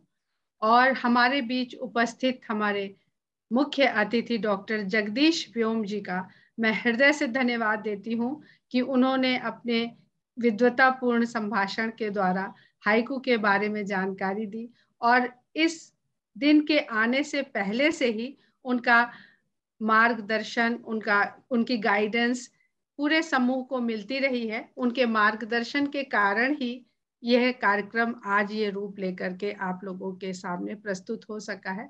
तो डॉक्टर जगदीश व्योम जी आपका बहुत बहुत धन्यवाद। और आज के लिए जब मुझे बताया गया कि मुझे आभार ज्ञापन देना है, तो व्योम जी और ओम जी ये दोनों नाम आपस में ऐसे एक दूसरे के पूरक से लगते हैं, तो एक तुकबंदी सी हाइकू की मैंने करने की कोशिश करी है। अब तुकबंदी की तरह से उसे लीजिएगा उसमें कोई भाव पक्ष, कला पक्ष और तकनीकी पक्ष को मत देखिएगा आप लोग कि ओम में व्योम, ओम में व्योम, आज व्योम में ओम, ओम में व्योम, सब बोलो हरिओम। बहुत बढ़िया, बहुत बढ़िया। तो जो मुझे समझ में आया अपनी छोटी सी बुद्धि से, उसके द्वारा मैंने अपना भाव भी यहाँ पर प्रस्तुत कर दिया। उसके पश्चात हमारे बीच हमारे विशिष्ट अतिथि श्री कमलेश भट्ट कमल जी रहे, जिन्होंने पुस्तक की सार्थक समीक्षा करी। किसी भी पुस्तक की समीक्षा करना बहुत ही जिम्मेदारीपूर्ण कार्य होता है। आपको उस पुस्तक को बहुत धैर्य के साथ पढ़ना होता है। हम पाठक लोग तो अपनी रुचि, अभिरुचि और समय की सीमा की, अपनी समय की जैसी हमारी उपलब्धता है उसके अनुसार पुस्तक पढ़ते हैं, लेकिन जिसे समीक्षा करनी होती है उसे बहुत समर्पित होकर के ही उस पुस्तक को पढ़ना होता है। तभी वह इसकी सही समीक्षा कर सकता है। और कमलेश जी ने जिस प्रकार एकदम यथार्थवादी उसकी समीक्षा करी है, ये बिल्कुल सत्य है। इनको पढ़ते हुए, समझते हुए जो हम लोग में अनुभव कर रहे थे कि अभी हमें बहुत आगे जाने की जरूरत है हाइकू के क्षेत्र में, अभी तो हमारी सिर्फ शुरुआत हुई है। उसके लिए अपने इन विचारों और इस तरह के स्पष्ट उद्बोधन के लिए हम सभी इस परिवार की ओर से कमलेश भट्ट कमल जी के बहुत बहुत आभारी हैं। इसके पश्चात हमारा संपादक मंडल, जिसमें अलका प्रमोद जी, आभा खरे जी, मधु गोयल जी, शैल जी, मैं और चित्रा जी, इसके अलावा इन सबको एक सूत्र में बांध के रखने वाले ओम जी गुप्ता जी, और सबसे ऊपर हमारे प्रबंध संपादक जो चुपचाप अपना काम करते रहते हैं, उनकी ही सारी मेहनत के कारण जो हम लोगों के पास जिस तरह से एक्सेल शीट आती थी या उसको हम लोग देखते थे, पढ़ते थे, वो सब तकनीकी पक्ष इतना सुंदर, इतना सुचारू होता था कि हम लोग जिनको इतनी जानकारी भी नहीं है कि कैसे काम करते हैं इन सब शीट पर और कंप्यूटर पर, हम लोगों को भी इतना सहज और सरल हो जाता था उस काम को करना। तो उसके लिए मैं बहुत बहुत धन्यवाद देती हूँ शिव प्रकाश अग्रवाल जी को कि उनकी सारी मेहनत की वजह से जितना भी कला पक्ष और भाव पक्ष आजकल के युग में तो खास करके हम लोग मजबूत हो जाएं, लेकिन अगर आज तकनीकी पक्ष कमजोर है तो हम कहीं बहुत पीछे रह जाने वाले। और इसके साथ साथ बीच बीच में आभार ज्ञापन, परिचय, आमंत्रण हेतु जो हमारे सदस्य आ रहे थे, मैं उनका हृदय से धन्यवाद करती हूँ, जिसमें मधु गोयल जी, आभा खरे जी और शैल अग्रवाल जी रही। और सबसे ऊपर और सबसे अंत में इस सुंदर कार्यक्रम का सुंदर संचालन करने के लिए अलका प्रमोद जी को मैं बहुत बहुत हृदय से धन्यवाद देती हूँ। और ये पुनः इच्छा करती हूँ, कामना करती हूँ कि रामचरित भवन के द्वारा इसी तरह के सुंदर सुंदर कार्यक्रम होते रहेंगे, हम लोग एकत्रित होते रहेंगे और राम नाम के इस गंगा में डुबकियां लगाते रहेंगे और आनंदित होते रहेंगे। आप सभी को नवरात्रि की बहुत बहुत बधाई और कल राम जन्मोत्सव की एक बार मैं आपको अपनी ओर से भी सभी को यहाँ पर आमंत्रित करती हूँ कि अधिक से अधिक संख्या में जुड़े और रामनवमी के इस सुंदर अवसर का और भी आनंद उठाएं। बहुत धन्यवाद आप सभी का। धन्यवाद विनीता जी। ये कार्यक्रम आज का संपन्न हुआ और हम लोग कल पुनः मिलेंगे, फिर से मिलेंगे रामनवमी पे। और इसके लगातार जो ओम जी, आदरणीय ओम जी कार्यक्रम करते रहते हैं, उसमें हम लोग मिलते रहेंगे नई नई परिकल्पनाओं के साथ, नई नई योजनाओं के साथ। ऐसी ही हमारी कामना है, ऐसी ही हमारी आशा है। आप सबको मेरा सादर नमन। जय Shri Ram. Electronic copy Ram Piyush WhatsApp group पर पोस्ट कर दी गई है, तो आप आराम से डाउनलोड करें उसको और उसका आनंद लें। शुभ रात्रि और शुभ संध्या और शुभ प्रभात, जैसे जहाँ पर हो, और आप सबके कल दर्शन होंगे, ऐसी प्रभु जी कामना। प्रणाम। जय सिया राम। जय श्री राम।